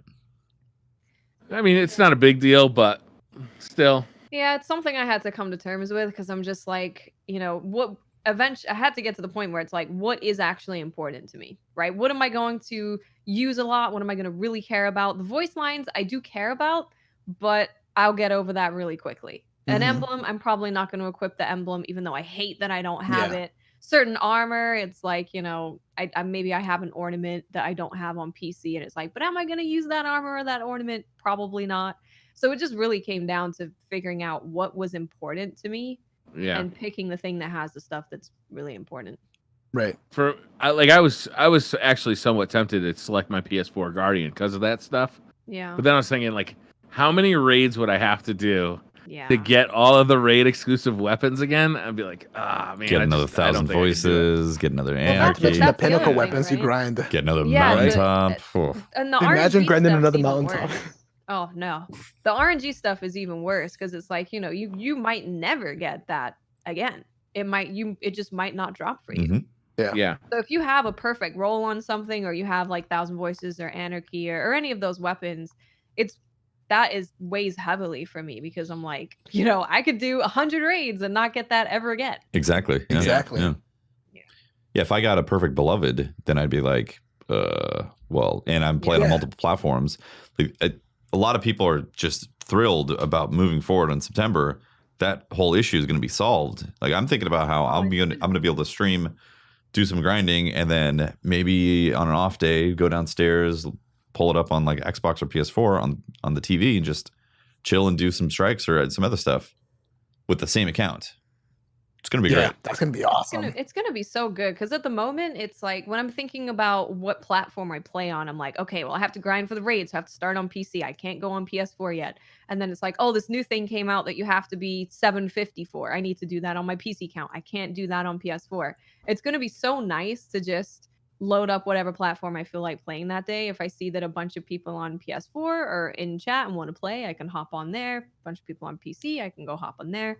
And it's just going to be, what do I want to do at that point in time instead of what do I need to do? It's going to be really Yeah. I know a lot of my buddies from console are excited that they don't have to grind PC, 24/7 now because, they just wait for Shadowkeep, instantly switch, and that's good, Yeah, it's fantastic. Looking forward to it, yeah. I'm psyched to be able to play with my PS4 friends again, to be honest with you, and Xbox friends. Like, it's going to be a huge thing for the community. The platforms have been so divided. Yeah. I especially felt it when it comes to PvP, you know, like every time, you know, you don't pass a day without someone saying, oh, this is PC, you know, it doesn't really count, or oh, this is console, you know, this wouldn't work on PC type of deal, you know? Yeah. Ultimately, I do really want to see cross play. I don't know if that's ever coming to Destiny 2. It'd be nice for like PvE. It'd be great for PvE. Yeah, I mean, it would make sense. It wouldn't really be an issue at that point, you know? Yeah. Somebody's taking my PvE kills while they're sniping. It's like, oh, this guy's using a controller, man. You're breaking the game. Nice aim assist on PC. Yeah, it's like I don't see why PvE couldn't do it. Yeah. Well, I mean, there's obviously technology restrictions, but from a community point of view, I don't think PvE would be a problem for crossplay. You guys want to do some Twitter questions? Was there anything else in the TWAB aside from Iron Banner? There were some changes, some fixes, which we usually don't go over too much. Oh, okay. I'm just briefly reading them. Yeah. You guys want to talk about them rebuilding the foundation for Crucible next season? Yeah, actually, would love to hear your thoughts on that. Mm-hmm. Yeah, one thing they actually did say for sure that we know that's happening. Obviously, this doesn't affect the sandbox necessarily, but they did say and confirm that they are going to be changing playlists in September. Mm-hmm. Yeah, so this is where I want to invite, you know, the people watching right now to give their opinions on, you know, where they're going to start to rebuild the foundation, because I actually don't know where they're going to go with that. And what does that even mean, really? Yeah, exactly. You know, that's something we should be worried about too, potentially, because if they're rebuilding the foundation, exactly, right? Destiny 2 year one, and did not turn out well. And right now, you know, given there's a lot of broken things like Spectral Blades or the Bottom Tree Striker, One-Eyed Mask, the Grenade Launcher Spam, you know what I mean? The list goes on. There's still that aspect about it that it's really fun and enjoyable. So, you know, it's been more fun than other metas, right? Mm-hmm. Aside from the broken things, you know, I've been enjoying it a lot. Sure, I get frustrated by the little things that they haven't balanced yet, but I'm really enjoying it. I'm enjoying the variation, and, you know, I want them to improve on that, make it better. But if they're rebuilding the foundation, that could also mean, you know, a lot of things like that can go away. Yeah. Yeah, exactly. Yeah, I don't know specifically, because like Destiny PvP has always gone through these crazy peaks and valleys of change. And yeah, I'd love it for them to really hit a home run with PvP, because I feel like the game needs a home run in that department. Yeah. It does. Mm-hmm. I'm kind of hoping that it needs a single, to be honest. A single, yeah. I'm kind of hoping that with rebuilding Put some PvP, men the on base. biggest focus is on maps. Like, we need some better maps, man. Mm-hmm. And of course, like, most of the maps we have were created for this 4v4 thing. It wasn't even, they didn't test these maps for 6v6, and are they fun? Do they feel good? Is the flow good? So I would really like it to be maps and game modes, playlists, all of that kind of stuff. I feel like didn't they show a couple bigger maps in the trailer? I think people said they saw Widow. Oh, we definitely saw Widow's Court, and then I think they saw Rusted Lands. Maybe, I'm not sure. Oh, I'd love to see Rusted. That'd be amazing. I love those maps. I heard someone say they saw it. D1 maps, man. Yeah, like they were great. Like, why not just start out with the base of D1 maps that were fantastic, that people liked? Yeah, bring those forward. I wonder how well people are going to adapt to the bigger maps. You know, people hate Equinox, and I think someone on Twitter actually mentioned that Equinox was like the actual size of Widow's Court, just kind of designed differently. And I was like, wow, because it feels like, huge. It's so flat. Equinox is not very flat, and it's not. There's no verticality with it. It's just a flat, open. Like, field. Not a fan of that map. And it feels like the only playable area is like that inside part where the heavy ammo spawns, and it's just like all cluster, just sniper grenades, and it's not fun. You know, people are hate glitching that too. Yeah. I'm not a fan of Equinox. Not a fan of Vostok either. But I feel like they need to reapproach all that stuff. Reapproach the maps. I would love to see Rusted Lands. That's like Blood Gulch as far as I'm concerned. They could re-release that in every Destiny game that comes out. Destiny 3, Rusted Lands is coming back. I'm a big fan of Rusted. It's gonna allow other weapons just get more room to be played with. You know, like Polaris Lance is one of those weapons that you normally won't take out unless you get Equinox, and you get that map. You're like, yes, I get to play with my scout rifle. You know. True. Yeah. And then you get maps like Pacifica, super close range maps. You're like, oh yes, let's go. I get to spam more grenade launcher. Tefty. Hey, man, I'm just, I'm out here exploding. That's all. One thing that they clarified too this week is that there is going to be a special keybind to bring up your pursuits tab. Oh, did they confirm that? Yeah. That's going to be a game changer for chalice farming. Yeah, right. I like that. I got like my thumb on M ready to open, you know. Chalice. Like I'm kind of getting used to where the pursuits tab is, so I'm not just trying to open my inventory every time. But man, nah, me, I'm still clicking every key. I'm like, oh my god, where's the pursuits tab? Where is it? And then I'm trying to find my chalice in the long list of things. I'm like, where's chalice? Right. I'm not a fan of the way the pursuits page looks. When you're looking for certain bounties, right? You're scrolling through like, did I not pick them up? And then you take another look, like, oh, it's right there, it's just hidden. Yeah. You know? Yeah. Yeah, it's weird. That's nice. I'm glad they're bringing that. For PvP, are you where do you sit along the Trials of Osiris coming back or them reinventing something? Question. That's a really good question. Now, you know, I like to try to be on both perspectives, you know, try to understand where, you know, different opinions come from. You know, obviously there's like that group of people that think that Trials being gone is a good thing, or, you know, there's a group of people that think that Trials not being gone or not being here is a bad thing, right? Now, it's kind of hard to say because, you know, Trials was a really, really fun game mode, and it was like the end game PvP, right? Everybody would grind it in the weekends, but you cannot deny the fact there is like a lot of negatives to it as well. Mm-hmm. You know, not to mention, I don't know what you guys think, what your opinion is on the whole like service directory for Destiny. Like, I didn't think it was like necessarily a good look, and it wasn't really healthy, you know, for us as streamers. Well, like, you know, we weren't being forced, plus, you know, everybody was doing it type of thing, and it's just like it's moved on to recovs for, you know, Luna's Howl and all that. It's just one of those things you're trying to look out for each other type of deal, and you know, not to mention how the meta's adopted, you know, the whole updates, you know, they take like seasons to update, you know, certain broken things. Like, imagine Trials with 4 spectral blades when it was like, you know, broken, dude. I don't know. I don't know how that would turn out, you know. I don't know if it would make people happy that Trials would be there, or if it would just make them even more mad that it was just so broken, you know. It had that extra pressure to, you know, make an update about something when they can't, you know, they have to wait till next season. Yeah, that's a fair point, because like there is things that just kind of go on for a while. Like, I really do miss it though. I like, jeez, we need that in. I miss it tremendously, but I don't miss the Destiny 2 version of it. I miss the Destiny 1 version of it. Elimination was just such a good mode. It created so much tension, you know, because it was like really intense, and you had that cap point that came up in the middle, and yeah, I really enjoyed Elimination. None of the playlists that brought over have like, you know, come close to being as good as Trials, or, you know, have you invest that much time. You know, everybody's in quick play.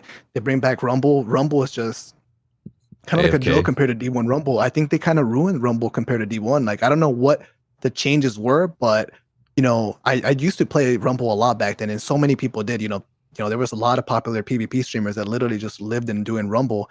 And now it's like one of those playlists that's kind of dead. You know, there's AFK players. There's, you know, I think maybe it has something to do with the score. Just the game's end too quick, maybe. I don't know. And the heavy ammo too. That's another complaint people have. You know, they have their what's it called? Their feature playlists too sometimes, where they have like Lockdown and what's the other one? Showdown. But you know, they don't really get much attention from the community. I would argue that one of the big things against Rumble for me is grenade launchers. Grenade launchers. Yeah, like you know, like not even coming around the corner and already getting hit by like grenade launchers. That's not fun at all. You know, weapons that do not require risk from the person who uses them to get a kill. Like, at least they should be power weapons only. At least, and in Rumble they're just like everywhere. So it's like you'll get killed 2 or 3 times and you've never seen anybody who killed you. I mean, I know a lot of people were really upset with the double primary system of Destiny 2 year 1, but moving grenade launchers out of the power weapon slot, I think was a huge mistake. I really do. Yeah, I mean, I'm with you on that one, to be honest. Less fun for me. And this is coming from the person, like, I don't like the cheesy stuff, but I do accept it when they're, you know, it exists. Like, you know, the one-shot nades, you know, shoulder charge, grenades being crazy, whatever. I think the game needs that to be, you know, special and be fun, you know, because, you know, sure, you'll die to it, but guess what? You get to use it too and have your own laugh about it. You know what I mean? But grenade launchers is one of those things like, okay, maybe it's just a little bit too much because it just feels overwhelming, at least on PC, you know. This is kind of like you get multiple people using them too in the same lobby, it just becomes just this like spammy. real spammy, and like you never feel like you never feel like you're at risk when you're using a grenade launcher, because you're always like bouncing them around corners or bouncing them off over like barriers or something. As soon as you actually see somebody, you switch to something you can actually shoot them with. Well, is this an opinion coming from PC? To be fair, like if you go with a grenade launcher loadout, you're putting yourself at risk on close range.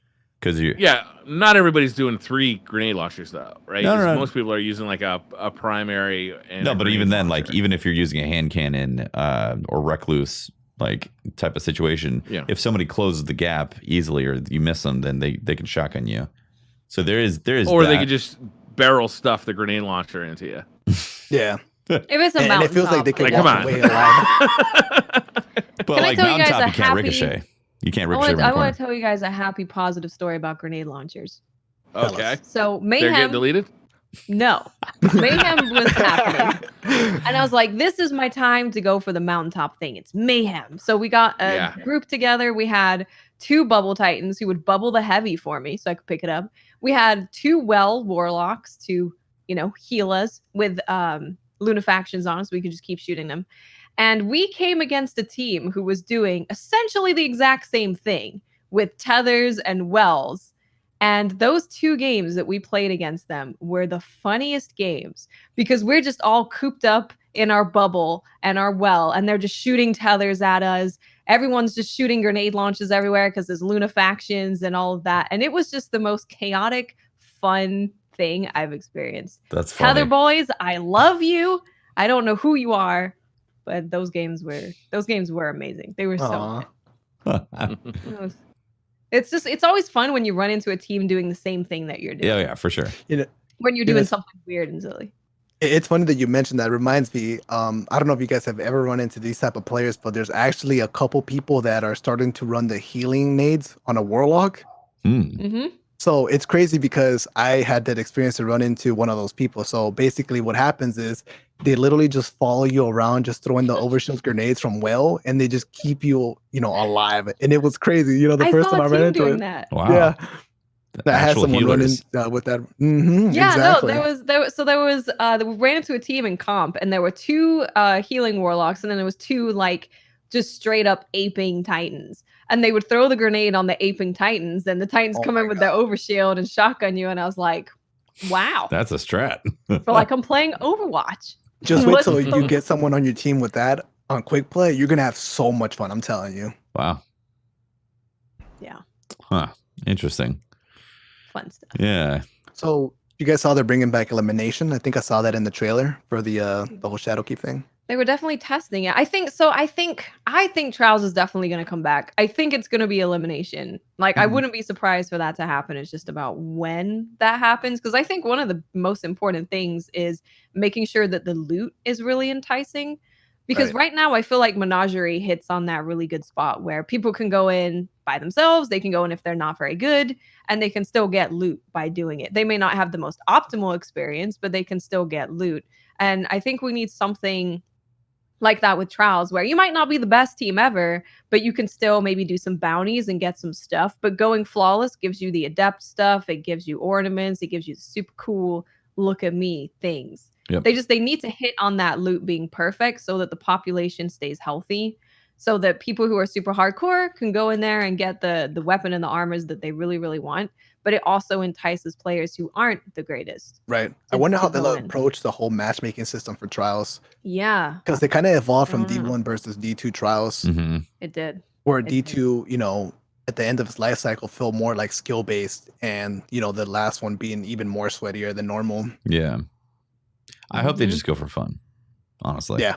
Like, make sure fun is the priority, and then correct little bits here and there based off of that. Because with what they did with year 1 of D2, it people didn't like it because it didn't feel like Destiny anymore. Yeah. And you could get like all the loot in like a week. Yeah. Because you could just turn it. That was terrible. That was really bad. That's what I'm saying. We need that happy balance of there's something for flawless players to go for that's good, looks cool, awesome weapon, but a way for, everyone to go in and get something from it. Yeah, the reward for going flawless was like a white version of your Trials armor that did nothing for you aside from spec, recovery. Yeah, I think if they were making that decision now, it would clearly be different, right? Like enhanced perks could be the adept version, or they've clearly progressed a long way since the release of Destiny 2. It's crazy thinking about Forsaken introduced armor with perks. Yeah, right? Like what? It's crazy. We have come. Can we just appreciate how far this game has come? My God. What we started with to where we are now is actually insane. The amount of stuff that we have to do, the loot, the everything. It was really exciting listening to Luke Smith and Mark Noseworthy do interviews about how they feel like they're focusing on like the players who treat Destiny as a hobby, right? And the players who play their game, right? They said that as well. Like we're focusing on the players who really like Destiny.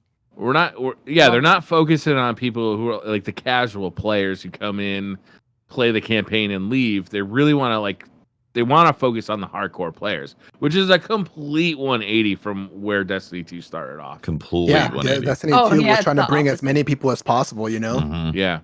Did not work out. Destiny 2. No, I mean if you make a game for the Destiny players who love it, you're not going to hear the end of it online, right? You're just going to have Destiny people talking about how amazing this game is, and that's going to make people come in and play it and try it out. Well, the word's going to go around. People are going to ask, is it too late to get into it? And that just depends how they run things at that point. Well, and I think they're doing a great job with First Light.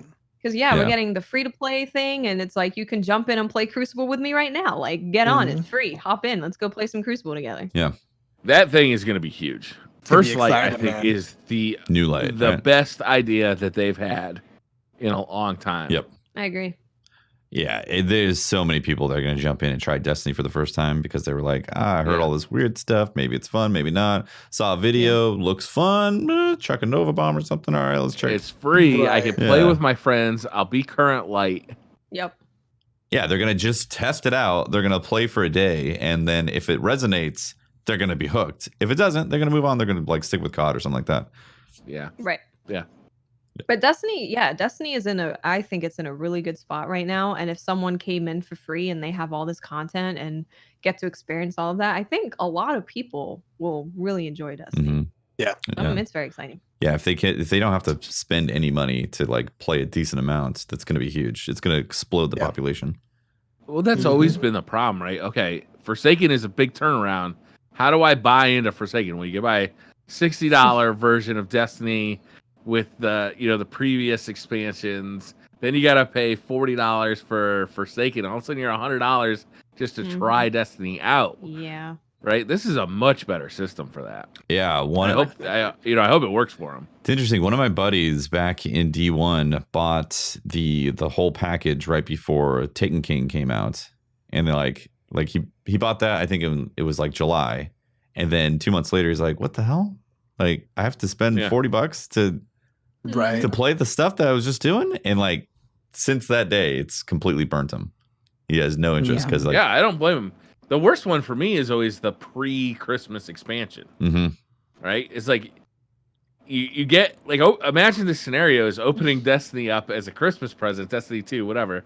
Opening it up as a Christmas present, putting it in, and going to play with your friends and being like, "Oh no, you gotta buy a $30 expansion to do what we're doing." Wow. Yeah. Go and fuck yourself. I thought I could play the game. Yeah. It's so much better. At least make that a January or February expansion. I love this away from Activision Bungie. Like, we'll see. Well, yeah, but just hearing so the thing that I really look for is their philosophy, their goals on what they're trying to do. If their goals line up with what we want as a player base, then we're at least on the same track. If they implement something a little weird or not so good, like they can change it. But at least if we want the same thing and they want the same thing, we can. Well, at least if they start targeting one player base instead of just trying to broad spectrum every player base, right? Yeah. Focus in. If they're gonna focus in on like the hardcore RPG players, the hardcore MMO players, the people who like to throw a ton of time at Destiny, that's great. Mm-hmm. Like but like trying to hit every market, it just spreads it too thin. You never know, like an expansion could be for you or it may not be for you. Like what I'm hearing from at least Mark Noseworthy and Luke Smith is that they're really going to start focusing in on the player base that like mainlines Destiny. And I think that's a really smart idea because super smart. when you have one expansion that like is super casual and another expansion that just focuses completely on PvP and another expansion that focuses on the, something else, it's like it's so scattershot that like as a Destiny fan, like is this expansion the expansion for me? Like is this game, like, are they even like making a game for me anymore? Right. The person who played Trials every weekend, like, do they make Destiny for me anymore? No, they don't really. The person who raids every weekend with their friends, do they make Destiny for me? Dude, Well, it seems like they're gonna start making Destiny for you again. Yeah, because I usually get asked, one of the hardest questions for me to answer is whenever, I'm usually streaming PvP, right? So I'll naturally attract people that are interested in the multiplayer. They'll come asking, is it a good time to get into Destiny? Is this game worth it? And, the hardest thing for me to say is like, if you're really into Crucible, really to buy the game for that, then not really. I would wait because Crucible isn't really like something I can really suggest for people. And, it hurts to say that because I want more people playing the game. But at the same time, you got to be honest and let them know, hey, this is what you're going to get into. It's chaotic. They're saying it's words. not going to be the balanced shooter that you know. Yeah, they're saying words that make you think that maybe the Crucible is going to get better. But the proof's in the pudding. Bungie's good at saying words, right? Yeah. Like they're good at creating hype for sure. Yeah. And like it doesn't matter. Like anytime they create trailers or vid docs, I'm always getting excited about them because they're good at it. But with Crucible, I think in particular right now is the proof is in the pudding. They've got to actually release stuff that's good. 100%. They can't just talk about it. Yeah. So I have a question. I'm sorry, Watts. Go ahead. Oh, no, I was just going to say the one thing that's really good is if they are really dialing in on the hardcore player, them having this free-to-play option is perfect for that, right? They can create this game that's all in on the hardcore player, give them a bunch of stuff. But hey, if you want to come in and try it, there's this free thing. We don't need to make a game for you. You can come in and see what you think. Yeah. So that makes me happy. I'm excited. Yeah. So what I was going to ask is, what do you guys think about the formula they're kind of going for right now where every season they're kind of tackling a different part of the game? So I don't know if you guys caught that. I thought it was pretty interesting where they said, if it's again, one season they focus on the raids PvE, portion of the game. Next season they want to focus like on Gambit, like they did this annual pass. Now we have this season where they focus. I don't like it. Yeah. Yeah. I think there's going to be seasons that are for me.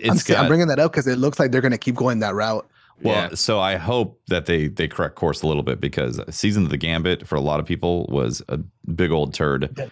I know you liked it, like you like Gambit, but like minority though. Yeah, exactly. There's a lot of people who are just like, and the same thing would happen if they had a season where it was exclusively about the Crucible. You imagine how many people are going to be like, well, this is not what I even like about Destiny. Right. So because right now Destiny is evolving as a PvE game, and now all of a sudden there's going to be all this PvP stuff, Right. So they got to balance that. They can't just have like a season of Crucible with no other stuff going on there. They have to have little additions. And this reminds me of something that I want to bring up. We didn't get new strikes and we didn't get new PvP maps for the whole time for all these seasons, which adds to the confusion as to like you have Gambit and then no other things being added to anything else, and then the season it's the Menagerie and the raid. Do you guys think Season of the Forge? Yeah, Season of the Forge is just the Forges, exactly. No new strikes, no new Crucible maps. Do you think that the reason part of the reason though there was no new strikes or Crucible maps was because there was some Sony exclusivity contractual agreements at that place? Makes sense, Tefty. That's a good point because if they had released new strikes, would they have Sony been had to get an extra one of them? Yeah, that's a good point. I thought about it. I was like, it might be a little too spin foil hat-ish, but that's just the right amount of spin foil. Sony, that sounds like something Sony would do. Would be like, well, if you're gonna release. Yeah, we need it because there was always a Sony exclusive, right? Exclusive strike and exclusive map. So this whole season or this whole seasonal content was void of that stuff because they would have had to make like nearly double for Sony. That's interesting. Yeah. So maybe going forward, maybe they've been developing them and they'll just release it in like a megaton bomb in the next couple I of like the seasons. way you're It's saying. like we'll just get a ton of strikes and a ton of Crucible maps. Like, that'd hey, be we fun. heard you guys didn't, you've been missing these, but we got a ton of them now for you. We can release That'd be them cool. for reasons that we can't tell you now. Yeah. This Oh, they will independent tell you. Bungie is Bungie was interesting. throwing shade. Bungie was Oh, throwing yeah. so much shade at Activision. Yeah. They will straight up be like, we couldn't release it because Sony wanted us to make extra stuff, so we couldn't do it. All right? Which I'm Man. sympathetic to up to a point, but I'm also like, you got out of Microsoft and then immediately signed that deal with Activision. Like you weren't like baby faced, like naive people when you signed that deal with Activision either. Right. Yeah, exactly. Like you put yourself in that I position. think so the don't way like the way that I see it is just that they needed the money to be able to make this massive new thing. But the fact that Bungie never gave anyone the rights to Destiny at all, they always owned it, kind of makes me think that maybe this was always their plan, was to just get it back. For sure, yeah. Well, think about how much the world of making a video game has changed since they started making Destiny and now. Like free to play is an option. Microtransactions are when they started making Destiny, microtransactions were horse armor and everybody was absolutely fucking livid about it. Yep. Like, you want me to buy $8 horse armor? No. When they first introduced microtransactions to Destiny 1, oh my god, I don't know, the whole conversation was just on fire. We had like the Ghost shells and everything at the Eververse store. Ghost shells. That's funny. With the weapon ornaments. You guys want to do some Twitter questions? We're an Go hour for it. 2. Yeah, we are. We're coming on up. Let's do it. Oh wait, that's not the first one. There we go. Josie Riv says, when did you realize that Destiny was the game you would stream full time? This is for FrostBolt. When Destiny was going to be the game that I stream full time. So when I went to school, obviously you always have like different classes you take throughout college and high school, and the ones that I really liked were the ones where I could make presentations, make speeches, talk to people, kind of just, get up in front of the classroom and, show a presentation or whatever. So, doing the whole live streaming thing, I didn't know I was doing the same thing. I was talking to people, kind of presenting at the same time. You know what I mean? So I really liked that. As time went on, I just kept meeting more people, more socializing, and I love talking to people. So I got hooked. And it was video games too. There was competitiveness to it as well. There was replayability. So everything just ended up working out. And I was like, I really like this. But for the longest time, and I'm saying like for the longest time, more than a year, maybe 2, I treated it as a hobby, which was kind of hindering as a full-time streamer type of thing, because, sure, it's a hobby, but if you're going to be doing it full-time, you got to treat it like a job too, to some extent, you know what I mean? Because that's where your source of income is coming, of course. So, my problem or my worry was that if I treated it too much of a job, I wouldn't enjoy it anymore. I would burn out. So, thankfully now at this point, I managed to get a pretty healthy balance on how to, work things out like that. But at first it was just a hobby, just do it for fun whenever I wanted to, no schedule, you know what I mean? Like if I didn't want to stream, I wouldn't do it. I wouldn't force myself to get on or play a video game or anything like that. You know what I mean? So, because of that, I managed to always just get on, keep playing. And then eventually I just realized like, I really like what I'm doing and I need to take this serious because I don't want to lose it. You know what I mean? It was just something that I really enjoyed. Nice. McGoy says, as one of the few teams on Xbox who played 30 plus hours on raid day, to miss out on the emblem, I believe that changes need to be made. When is it unacceptable for console to still be at 30 FPS? I mean, I don't know what people really want as an answer to that. Like, you can't have Destiny's PvE game in higher frames because of the hardware. You can have PvP, but they would be split. You'd go from PvE to PvP, and PvP would be 60 and PvE would be 30. You could have that if that's something that people wanted. I think next gen you'd be looking at, 60 being much more reasonable, but the PvE game of Destiny is you're not going to get that on the current hardware. You're just not. No, it's not happening current. Don't you even draw frames while doing escalation protocol. Remember that. Oh my god, yeah. That that actually broke the encounter and made so there was that boss where the shield came back up and you had to get the shield down. The shield never came up because you broke the frames of the. That's crazy. It was great. This whole game gets affected by frames. You know how what was it? 1K was even more OP on PC because of the frame rate. You remember Same with- jumping used to kill you on PC. Like you'd jump in certain areas and the frame rate would kill you because like the game thought That's you were right. like moving much faster than. Yep. Yeah. So hopefully next. There's no way this game is gonna hit 60 FPS on console until the next generation, and then even then I think we've got to pray to the mighty Lord Bungie and say we prefer frames. We want frames over fidelity. Mhm. Yeah, so I don't think it's the developers like just choosing visuals because they've actually said in multiple cases where they've got plenty of GPU left over. It's just the CPU can't handle all those calculations. So like increasing the field of view literally would drop your frames on console. So that's why the field of view is set up that way because they literally can't increase it without having serious frame drops happen on the console. So let's fingers crossed that Scarlet and whatever the PS5 is have actually beefy CPUs that can basically be like i7 7700Ks essentially that will clearly deliver 100 120 frames per second. Right. Yeah. And the developers target 60 frames per second and not like 8K 30. Exactly. Yeah. 8K. When someone told me, I was like, "Are you joking?" No. 8K. It soun's like a meme. Microsoft's talking like anywhere, like you can have a game anywhere from 1080p 120 frames per second to 8K 30 frames per second. And you know, every game is going to want to have an 8K version available because they're going to want that for screenshots, right? 8K screenshots are going to look amazing At 30 FPS. You're not going to want to play Screenshots at don't that. move. Yeah, but they're going to want to be able to take those screenshots of that. I mean, What? anybody who's ever gotten a press package from Bungie has seen the high-res screenshots, and they look incredible. Yeah.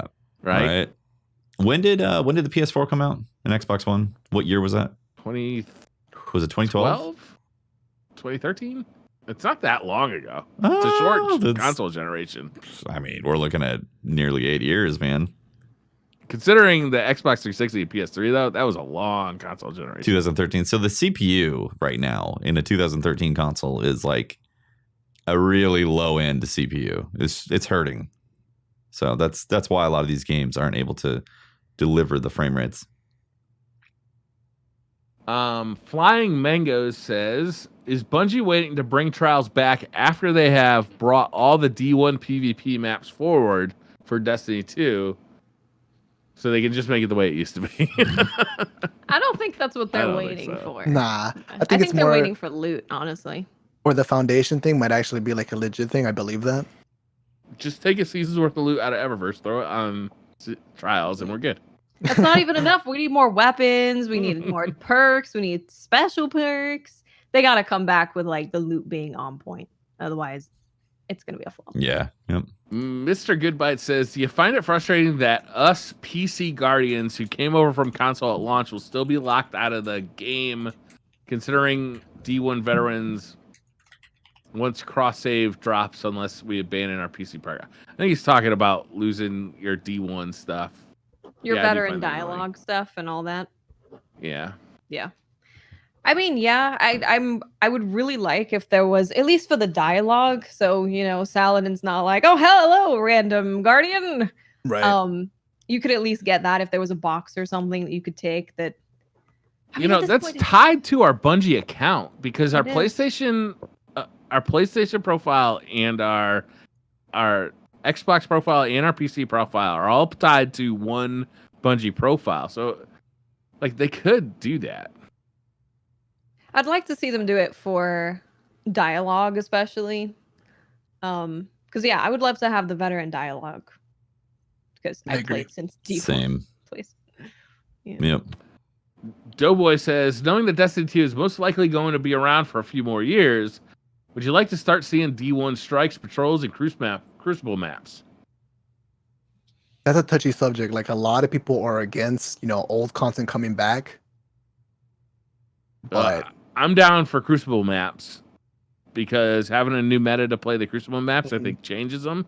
I don't think that's necessarily true with strikes, especially if they don't really fuck up the strike. Like, really, you got to change the boss. You got to change everything about it. Right, and Patrols, at that point, I'm not super excited that the moon is coming back, to be honest with you. you're not. Mm, What's your reason though? I've done the moon. Right. I want something new. 2 times bigger though. Yeah, but that means half of it is exactly the same. I'm personally okay. I'm okay with that because like it's a reimagined type of thing. Like it's brought forward. That's where the split happens. Yeah. So certain people are going to be okay with it, and other people are not going to be okay with it. I'm okay with it. I'm not excited about it though. Like I'm not like, woohoo, the moon is coming back. Right. Oh, okay, it's the moon again. All right. Yeah. It's like I like Destiny. I like the experience that happens in Destiny. So if they bring back those places with changes to them and new story content, like I think that's cool. All I want is helium back, and I'll be happy. Don't give me like Helium filaments? space cysts or something. No. Space cysts. No, I don't want that. Well, I want the terrifying. original. I want the original. Do you have to drain those jars of nightmare? Yes, I think you should. Even though they are gonna bring back the moon back, I still think the bright side about it is that we're gonna have like a different experience on it. The challenges, the story, or however we play is gonna be different. It's not necessarily gonna be exactly the same. You're gonna be on the moon, but the challenge is gonna be different, right? So yeah, that's a positive thing out of it. Mm-hmm. We're gonna see our nightmares walking around. I think I'm kind of interested in that because one of the images looked like it was. It's gonna be walking, talking anime pillows. Well, you gave me if that's the case, you're probably in there, Brian. You are walking, talking. Protheon says, now that we know that Destiny 2 is going to be supported for a few more years, do you think pyramid ships are coming into Destiny 2? Or are they going to push back that idea for Destiny 3? I don't think they will push it back. I think we could totally see the pyramid ships in D2. Honestly, I feel like they're all in on D2. They even said specifically that, because we already have a higher field of view, higher frame rate version of Destiny. Them making that for the next generation of console, if they can handle that, is not a problem for them. They don't need to make a whole new game and a whole new engine to be able to do that. Yeah. So I don't know. I mean, and the new consoles are PCs. Yeah, basically. Exactly. Yeah. The only problem you run into is the file size starts getting a bit crazy. So they'd have to figure out a solution with that. Right. But in terms of the game, they don't need. Imagine 8K textures. It's gotta be. It's gonna be like a terabyte size. I'm picturing game. them right now, and it's glorious. What's that download size? 1 terabyte. Imagine paying for an 8K monitor. My God. How about a 6K monitor from Apple? The $1,000 stand. Hard pass. I could actually see a future. This isn't a prediction, but I could see it. I could see him making this decision as like, you know what? Let's just ditch the 2 off of Destiny's name, and this is Destiny, right? We're never gonna totally see that announcement. Bring out a Destiny 3. We're just gonna keep. I think it'll be this awesome. This is Destiny. Yeah. I could totally see that. You see the announcement, it's like Destiny 2 and the 2 falls away and it's Destiny. Yeah. I'd be hyped. Yeah, that's like kind of the game that we thought we were originally getting in the beginning of Destiny. So I think hardcore fans. No, I mean, they were up front. We knew right off the bat that there was going to be a Destiny 2, a Destiny 3. Based on the Activision. I don't recall feeling that way as a fan in the beginning. I recall them saying it was a 10-year journey where your stuff was going to go through it. We knew very specifically the roadmap right off the bat with Destiny. Like before Dark Below launched, there was a leaked image from like a Activision Bungie press event, or not press event, like an internal. Well, okay. And like Destiny 2 was on that map. Yeah, but we didn't know they were going to nuke everything. Yeah, we did. No, we didn't. I 100% disagree with you on this. Our thought, our like the reason why we bought a bunch of ghosts and all that crap was because, well, our stuff is going to carry forward into D2, so we might as well get this stuff and collect it. And then they're like, the tower is destroyed. All your stuff is gone. And it was like, what? Yeah, and then they bring back old weapons. And then here's my multi-tool. Here's your Mida multi-tool. Somehow made it through. One step at a time, bringing everything back. I mean, that's why like we kind of get some heartburn about another D1 exotic coming back. Huh? Yeah. I agree. Well, I get that heartburn because like I earned it in Destiny 1, then I earned it again like in Rise of Iron, and now I'm earning it again, right? Yeah. I totally knew in Destiny 1 that we're going to lose everything that we had. I did not. I absolutely knew that. I didn't. Yes, I did, man. I remember having T-Rex on the podcast. I'm saying, and like we literally predicted that the Cabal were going to come and invade the tower. Like we predicted exactly the story beat that was going to happen. What's that? Was this a dream? Yeah, are you creating alternate realities here, Briar? No, man. Like how did you expect it to go if you knew there was going to be a Destiny 2? Expect all my stuff. How could you expect forward? Like just like that other game? Oh wait, that never happens. In every sequel, they reboot your like progress. Yeah, but it was billed to be a different game. It was billed to be like a 10-year like game that was going to follow through. The way they talked about the game made it seem, Yeah, your character, your destiny. Going. Yeah. Anthem. Yeah, exactly. Yeah, I never thought that they like were upfront about nuking our stuff for each sequel. Then you weren't listening to what I was saying because I was telling you, like, there's no way they make Destiny 2 and you keep all your progress. Like, there's no way. They couldn't even make in Destiny 1. They couldn't even let you keep your progress from like previous seasons and years because they knew that like they were clearly learning how to build that game as it went. Briar, I think you're on the nuts, man. Hell, on the nuts. Haven't heard that. Episode 140. Briar's on the nuts. There's our title, everybody. Yeah, they never said that. What's the next question? I don't even understand. Like, Taffy, like you're crazy to me. Like the fact that you, like, how could you not? I feel like we were talking about that all the time in Destiny 1. We were speculating things, but we were never like, oh, they are for sure going to get rid of all of our stuff for Destiny 2. We literally had T-Rex on the podcast, and we predicted the exact story beats that were going to happen and make it happen. Yeah. Like, down to the Cabal blowing up the tower. Don't know. What's the next question, man? Move on. Can we call this podcast the Battle of the Beards? This is the great Battle of the Beards. Can you guys argue some more? Because I can call it that. Noodle James says, what Destiny 1 exotic would you love to see return? Hawkmoon. Aren't they all back yet? For fuck's sake. Drake's Promise is not back. What'd you say? Drake's Promise. Drake's I'd like to Promise. see Hawkmoon. I thought you liked Trespasser more than Drake's Promise. Ooh, No. Trespasser. No. Gallarhorn. Yeah, I remember we did Trials once, and it was you with that pulse rifle from Trials with Trespasser. Can't we all accept that they're just all coming back at some point? With Yeah, the they will possible at some exception point. of Icebreaker? Well, that's what They're I've been not saying. going to bring back Drake's Promise. I'm telling you. They're not bringing it back. They keep telling me no when I ask them questions. They're going to figure out a way to bring back Drake's know. Promise, and I think If they brought back Lord of Wolves, they'll bring back Drake's Promise. and I think gonna be Icebreaker's a going to come back in spooky some Drake's different Promise? form. I want a haunted Drake's Promise. Oh, that'd be pretty cool. Yeah, the only two I don't like. I could see them possibly not bringing back are Icebreaker and Plan C. But the fact that they brought back Black Hammer and Truth in their Unnerfed. nerfed forms means that they're not afraid to bring them back and then nerf them later. So Yeah, I expect everything to come back with the exception Everything. of the raid exotics, but even Outbreak Perfected came back, or Outbreak Prime. So Yeah, it won't be a big surprise whenever they do come back at some point. in fact, let's be honest, what is most likely to come back from Shadowkeep? Necrochasm. Necrochasm. 100%. Ooh. Yeah. Necrochasm is Yep. likely to come back. Like, it's going to be some acolyte. Some acolyte is going to be like talking with you, knows the guardians and is trying to be a good hive or something like that. And you get some quests. You're like, what's up, dude? Yeah, it's like, yo, I'm the homie acolyte. Don't worry, I'm not going to kill you. Yeah. I'm looking forward to the construct it. point where they The homies are and the all homies. back and we can start like Bungie can stop resting on those and like start bringing new stuff in, right? I say bring them all back next week, and then from then on forward, we'll have all new stuff. Yeah, Just hurry up. Bring it back. I'm with Watts.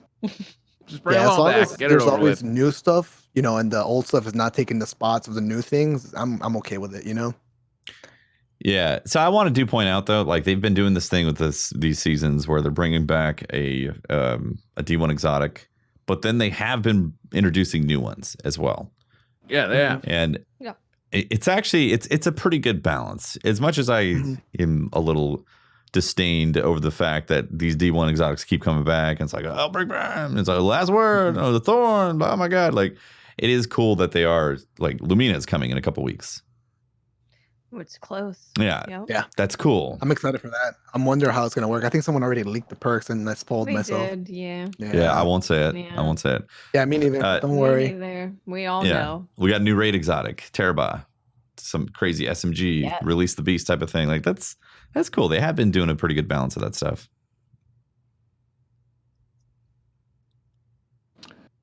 Doughboy says, instead of Destiny 3, should Bungie do a small reboot when next gen consoles drop? Keep all Destiny 2 content, add all Destiny 1 content, and just call it Destiny. Jeez, I think this is a fantastic idea. It's almost like I thought of this 10 minutes ago. Yeah, they don't. I mean, yeah, they don't need to do any kind of reboot. It's just they can make a 60 FPS Destiny. They can make it. They did it already. Exactly. Yeah. You know, if they're adding the moon back and they've got some stuff from the Cosmodrome coming back in that first mission, like how much of a stretch is it to just like for them to just kind of keep adding all the stuff from Destiny 1 back? Yeah, I mean, I could see them doing that. They introduced the planets back, but they changed them heavily, and maybe they make them bigger, and then eventually we have everything back. Right. Yeah. Maybe. EGW Chris says, what is your favorite weapon out of this season? Do I even have any weapons from this season? I don't think I do. Raid weapons are pretty disappointing. Oh yeah, dude, the raid weapons. Oh my! I think the Menagerie is the hot spot. Yeah, Beloved is obviously really cool. It's a good chase. Obviously, the new hand cannon, like being nice to Luna, it's going to be super popular with a lot of people. It's a tie between the new hand cannon, Nice Luna, and the Hush bow. So for me, at least, nice. It's a tie. Oh, that's right. I haven't gotten Wendigo yet, and apparently Wendigo is nuts. With its like, if you're constantly making orbs with your other weapons, it will just consume those orbs and keep stacking up the ammo for Wendigo. So like apparently each shot is as much or more damage than a 1,000 Voices shot. Wow. That's that might be incorrect, but like somebody was telling me that it's putting out that much damage. I was like, that's crazy. I believe it. I believe it. That's the word going around, that it's really, really good. Yeah. Yeah. If I'm getting dragged into strikes to grind it, then it must be really good. Right? Yeah. So Z Plays says, would you mind playing Destiny for the rest of your lives? Nope. Because I can always play other games too. Yeah. Keep playing that. I love Destiny. I'm a gamer. I like playing other games. I love Destiny, but when I've got an itch for different games, I 100% play those games and then come back. And that's how I don't get burnt out on the game, because if I had only played Destiny exclusively during, say, like year 1 of D2, like I feel like I would have ended up hating the game. So yeah, I agree on that. I had to take a break at some point as well. And it was so weird for me because, you know, the whole reason I started streaming was for Destiny, and I streamed it, you know, all the time. It was the only game I played. And then during the Curse of Osiris era, I literally was just like, dude, I can't play the PvP. There was a PvP was just going through a really rough spot. It wasn't fun. People weren't playing it. And I don't know, man. It was a really tough situation going on during that time. Exactly. Yeah, I like variety. But obviously, Destiny is basically my main game. When Destiny's hot, I love it. As long as the game changes and evolves and doesn't just kind of reset every few years like it did with Destiny 2. Like, yeah, I'd love to just keep playing a version of Destiny as it, like, you know, gets bigger and better over the years. I do see a point where I could burn out on Destiny if, you know, we get Destiny 3 and it's just a complete reset, you know, and it doesn't, like, none of your progress moves forward. You don't feel like you've earned anything in Destiny 2. And, like, it's hard to explain. Like, if none of the fun of Destiny kind of transmits through to Destiny 3, then yeah, I could see myself, all right, this is not my game anymore, you know? But as long as it's like, it kind of evolves and gets better, then yeah. But to me, it's not like a no-brainer. Like, I definitely could see myself in a world where Destiny just no longer appeals to me anymore. Depending on what direction they go, you know? Exclusively Gambit. Yeah, like, for instance... Only Gambit?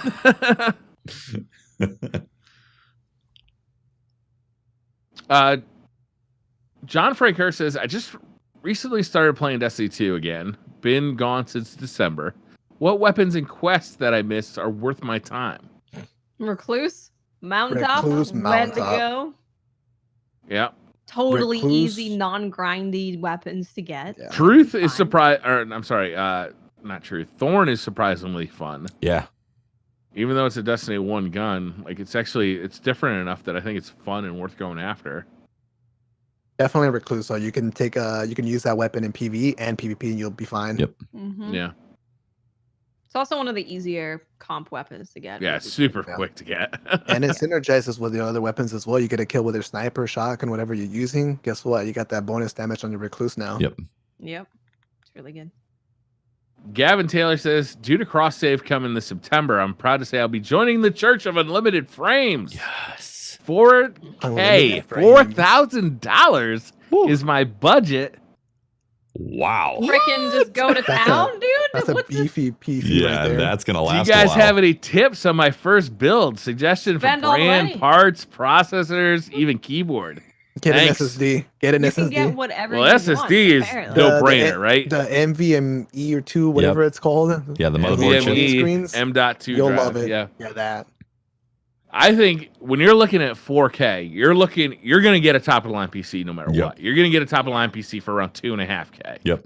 At 4K, you're looking at like, what do I want my PC to be besides just a PC? Do I want it to be the ultimate like quiet ass PC? Like you can't hear this thing if you have like a decibel meter like right next to it.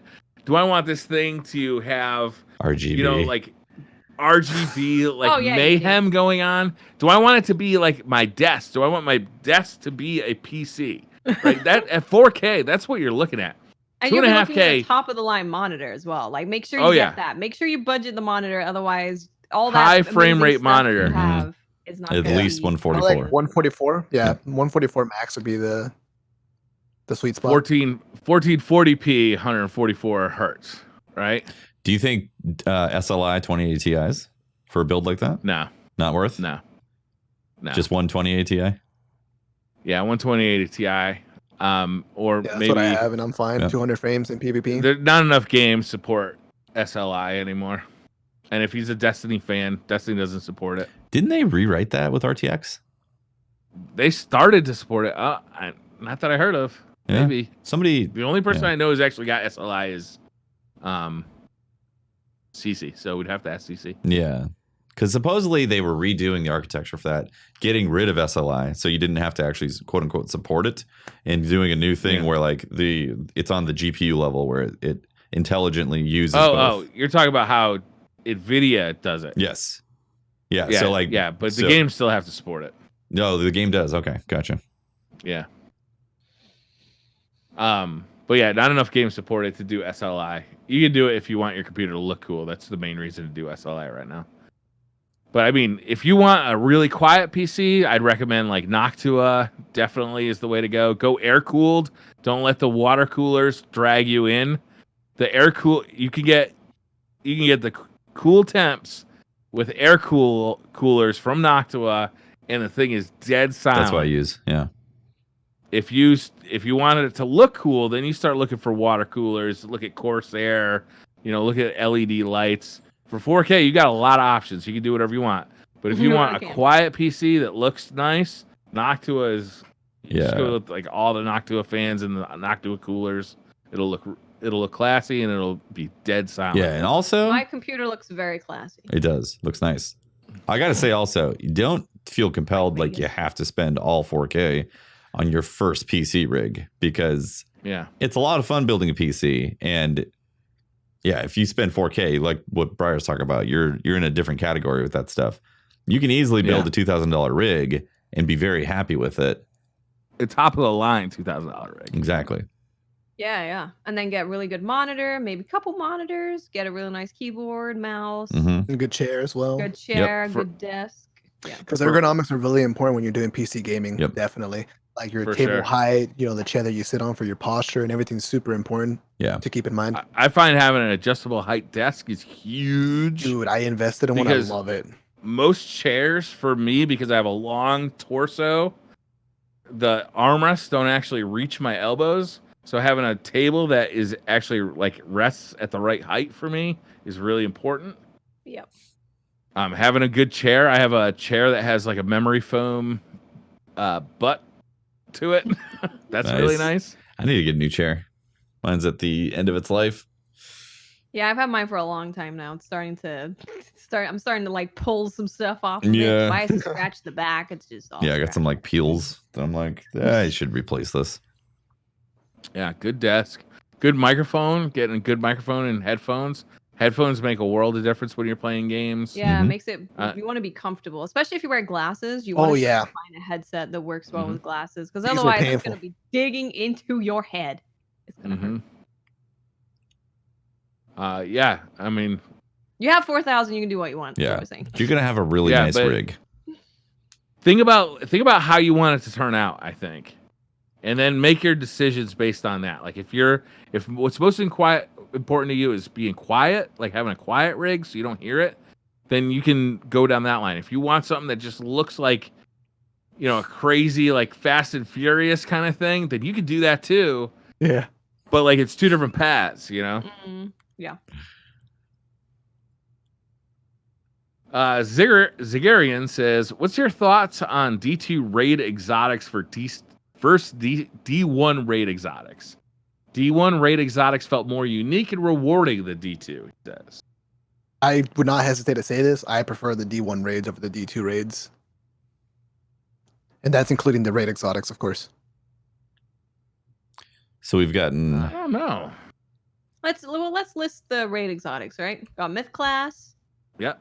So Necrochasm, Mythoclast, Necrochasm. You remember Mythoclast? Touch of Malice, Outbreak, and Outbreak Prime. Those were the 4. Yeah. Did we say Necrochasm? Yeah. In this one, we have 1,000 Voices. 1,000 Voices. Anarchy. And Terabah.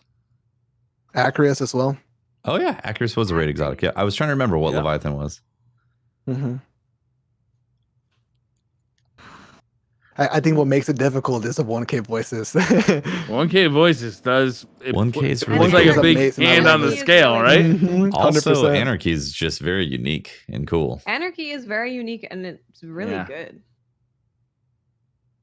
Touch of Malice was cool. I always liked how Touch of Malice, like you had to account for it taking your life away. It was so unique, right? Touch of Malice would be nuts with Well right now. Wow. Oh my god, imagine. So good. That would be broke. Well, I'm sure we'll see. That'd be busted. Yeah, that'd be crazy. It's coming back. When we go back to the Dreadnought, it's coming back. Yeah. I don't know. Like, I don't know if I agree with this overall. It's a tough one. It is tough. We'll think about it. Conda Fly says, DCP's opinion of mint chocolate and why it's terrible and wrong. Mint chocolate's bad? I don't mind mint chocolate. That is this was by far the conversation that had the most amount of responses to it in today's questions. Like the ice cream? No. Mint chocolate, like Andy's candy. You ever had an Andy's candy where it's like they're delicious. Mint on the inside, chocolate on the outside? No. No? Wow. No. You've never had mint and chocolate combined? You go to like an Italian restaurant or something, at the end they're like, here's some Andy's candies. They give you a mint chocolate, of course. Oh, like all the fancy I think I got those from Olive Garden. Yeah, probably. I love those. Those are great. Probably Olive Garden gives them. I don't know. I've never been to an Olive Garden, so I don't actually know. Hey, chocolate's chocolate. I love chocolate. Dude. It's chocolate and mint. It's delicious. It's delicious, yeah. When I was a little kid, like 5, 6, 7 years old, my father lived in Chicago, and during Christmas, I'd fly out to see him. And under the Christmas tree every year, he had a box of Andy's candies for me, and they were the mint and chocolate ones. So they're super warm memories for me. Is going to Chicago and opening up a box of Andy's candies. I don't know. So Conda Fly, no, sir. Yeah. No. They're delicious. Sorry. I will not pass up those candies. No. It's no chocolate peanut butter combo, but it's pretty good. Yeah, it's not a Reese's. Reese's obviously wins. Sir Throddington the Fourth says, all right. Oh god. It's DCP karaoke night. Okay. Watts chooses Briar song. Briar chooses Tefty's song. Tefty chooses Watts' song. And then FrostBolt, since you're new, you get to choose your very own solo performance for karaoke night. Whoa. Okay. Oh, this is easy for Briar. This is the easiest thing I've ever seen in my life. I forgot who I'm choosing. Tefty. Okay, I'm choosing for Tefty. Watts. You're gonna be singing Bohemian Rhapsody. Ooh, oh, wow. Nice. Good pull. I feel like everybody wins on that. Slaughter it, and it's gonna be great. Briar, 100% is singing a sea shanty. We're gonna be going with the one that's ba ba fiddle-dee-dee. Yes. That is Briar. Pirate Briar, yes. Drunk pirate karaoke Briar coming to a karaoke bar near you at PAX West. It's gonna happen. I'm sold. I'm in.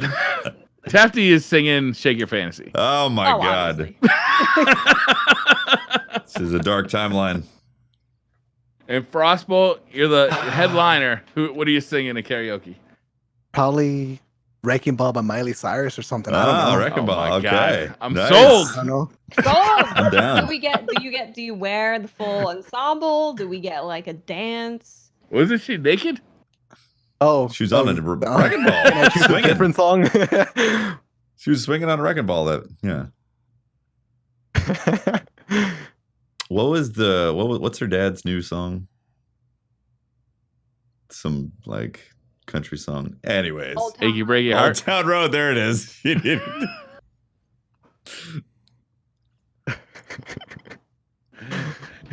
Zachary Richard says, "Hello, everyone. Hope you are all having a wonderful week. My question is, if you lived in a cyberpunk universe, what enhancements would you like to get? And how many? You couldn't go buy them. You'd have to kill somebody and take them from their dead body, boss fight style." Wow. I mean, I guess first thing is going to be 8K eye implants, right? Mm-hmm. Got to be able to see that 8K. Yeah, I would like to not have to wear glasses or contacts anymore. Wait, is that an upgrade? Okay, 16K. We'll go with 16K eye upgrade. I want to go computer enhance in my brain and see a high fidelity image. I want to replace my entire brain, make it a computer that just learns really fast. You know, when you're in the Matrix, you could just like download stuff to your brain, be fluent in every language. You'd know every recipe. Oh, like memory chips, like Johnny Mnemonic. That's what I want. Or like, they could like learn stuff by just like in the Matrix when he's like, "I know kung fu." Yeah, exactly. I know kung fu. That's what I want. I would like them to be able to turn off my need for sleep. I like that. Is that a mod? Always being productive. That was great. I like to sleep. Most days I'm gonna sleep anyway, but you know what? It's Tuesday. I got a lot of shit to do. I got to put those DCP videos up on the YouTube channel. I just didn't have time to today. I'm gonna do it tonight. Just gonna turn off the no sleep button. That'd be nice. I like it. I like that. For me, it would just be like just feeling like lack of energy, or I don't know, like a typical gamer response would be like just protect the fingers or something. I don't know. Protect the fingers. Wouldn't really know what to upgrade, honestly. An iron ass. Okay, just for those long gaming sitting durations, huh? I want to replace all my joints and also all of my muscles. Replace the whole body. Yeah. Really. A swap no out. No more pain. It's a full swap out. 100% upgrade. Okay. Yeah. What boss? Let's take it all. Sounds like that's going to be a tough boss to fight to get a full swap out. That's like endgame right there. Papa Jake says, "Would you? This is gross. Would you rather drink the liquid that drips out the bottom of your garbage bag, or eat any and all foodstuffs you find in between the couch cushions?" Oh, I have no food in there. Yeah, so I'm gonna couch. Go with that. Couch cushions. Couch is gonna be way cleaner for me. Garbage juice. Yeah. Ugh. I have teenage kids. Yikes. Man, guess I'm the only one doing the garbage juice. Oh. I'm joking. I'm doing the bad one too. I'm joking. I gotta go couch cushions, but I don't think it's a great option. I think it's better than garbage juice. Let's be honest. Oh yeah, garbage juice is not. You got like that's not what we drippings want. Of some like maybe you had fish in these fish drippings. some can of whatever that's like dripping out also. Hard pass. Dreadnought says, with cross save coming to the Destiny 2, if the body parts you use during sexual intercourse are granted with Destiny's random perks, which ones would you equip for a Forge God roll? Oh, enhanced dexterity, right? Oh, that'd be a good one. Enhanced dexterity. Yeah. Enhanced reload. Yeah, I was thinking about that one. Enhanced reload is good too. That's right. Oh, my God. Oh, enhanced heavy loader. Mm-hmm. Isn't Enhanced heavy lifting. there you go. Yeah. Mhm. Full choke. Yes. Oh, God. Eggplant Volcano says, on the startup. Oh, this is the last one. Wow, we went through 7 pages of Right. questions today. Wow. Eggplant Volcano says, on the startup Forsaken screen, it says press A to start. I always press B and the game starts. Is this affecting my RNG? Ooh, that's a good. Maybe it's one. just a different Destiny.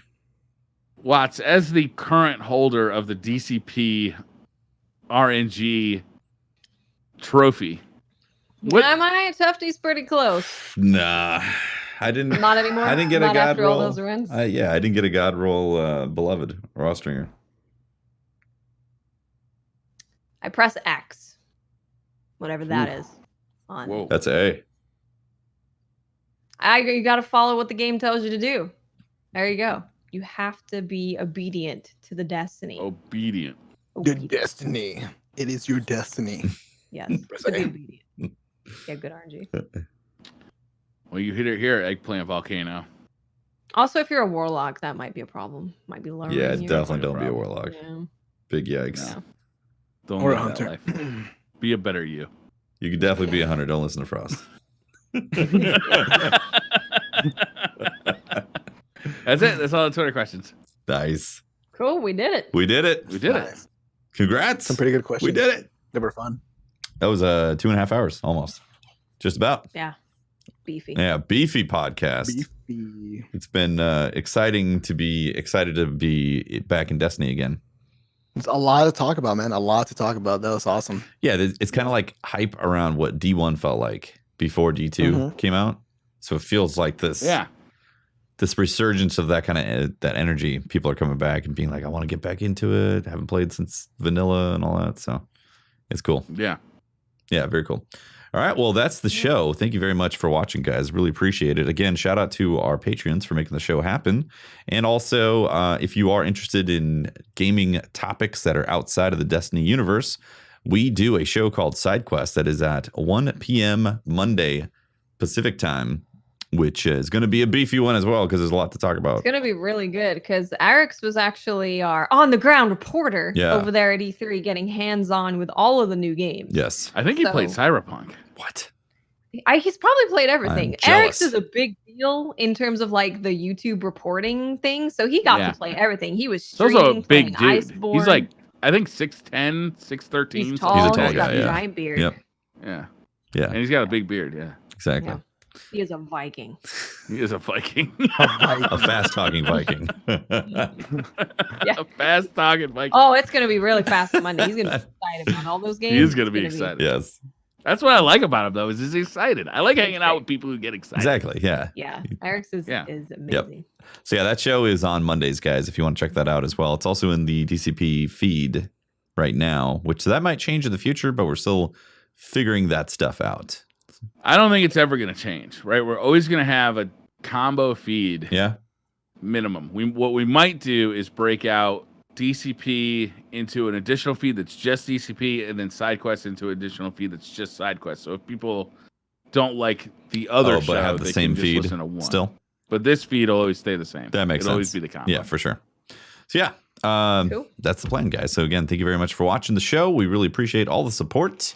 If you want to find out more about me, I am Tefty Teft. You can talk to me at Teft on Twitter and catch my streams, twitch.tv/Tefty Teft, and an occasional curious YouTube video every now and then on my YouTube channel, which you have to go and search for. I'm not going to say where it's at. Wow. Yeah. I like Easter it. egg. Yeah, it's a little hunt, huh? Little hunt. They'll never Strats. figure that one out.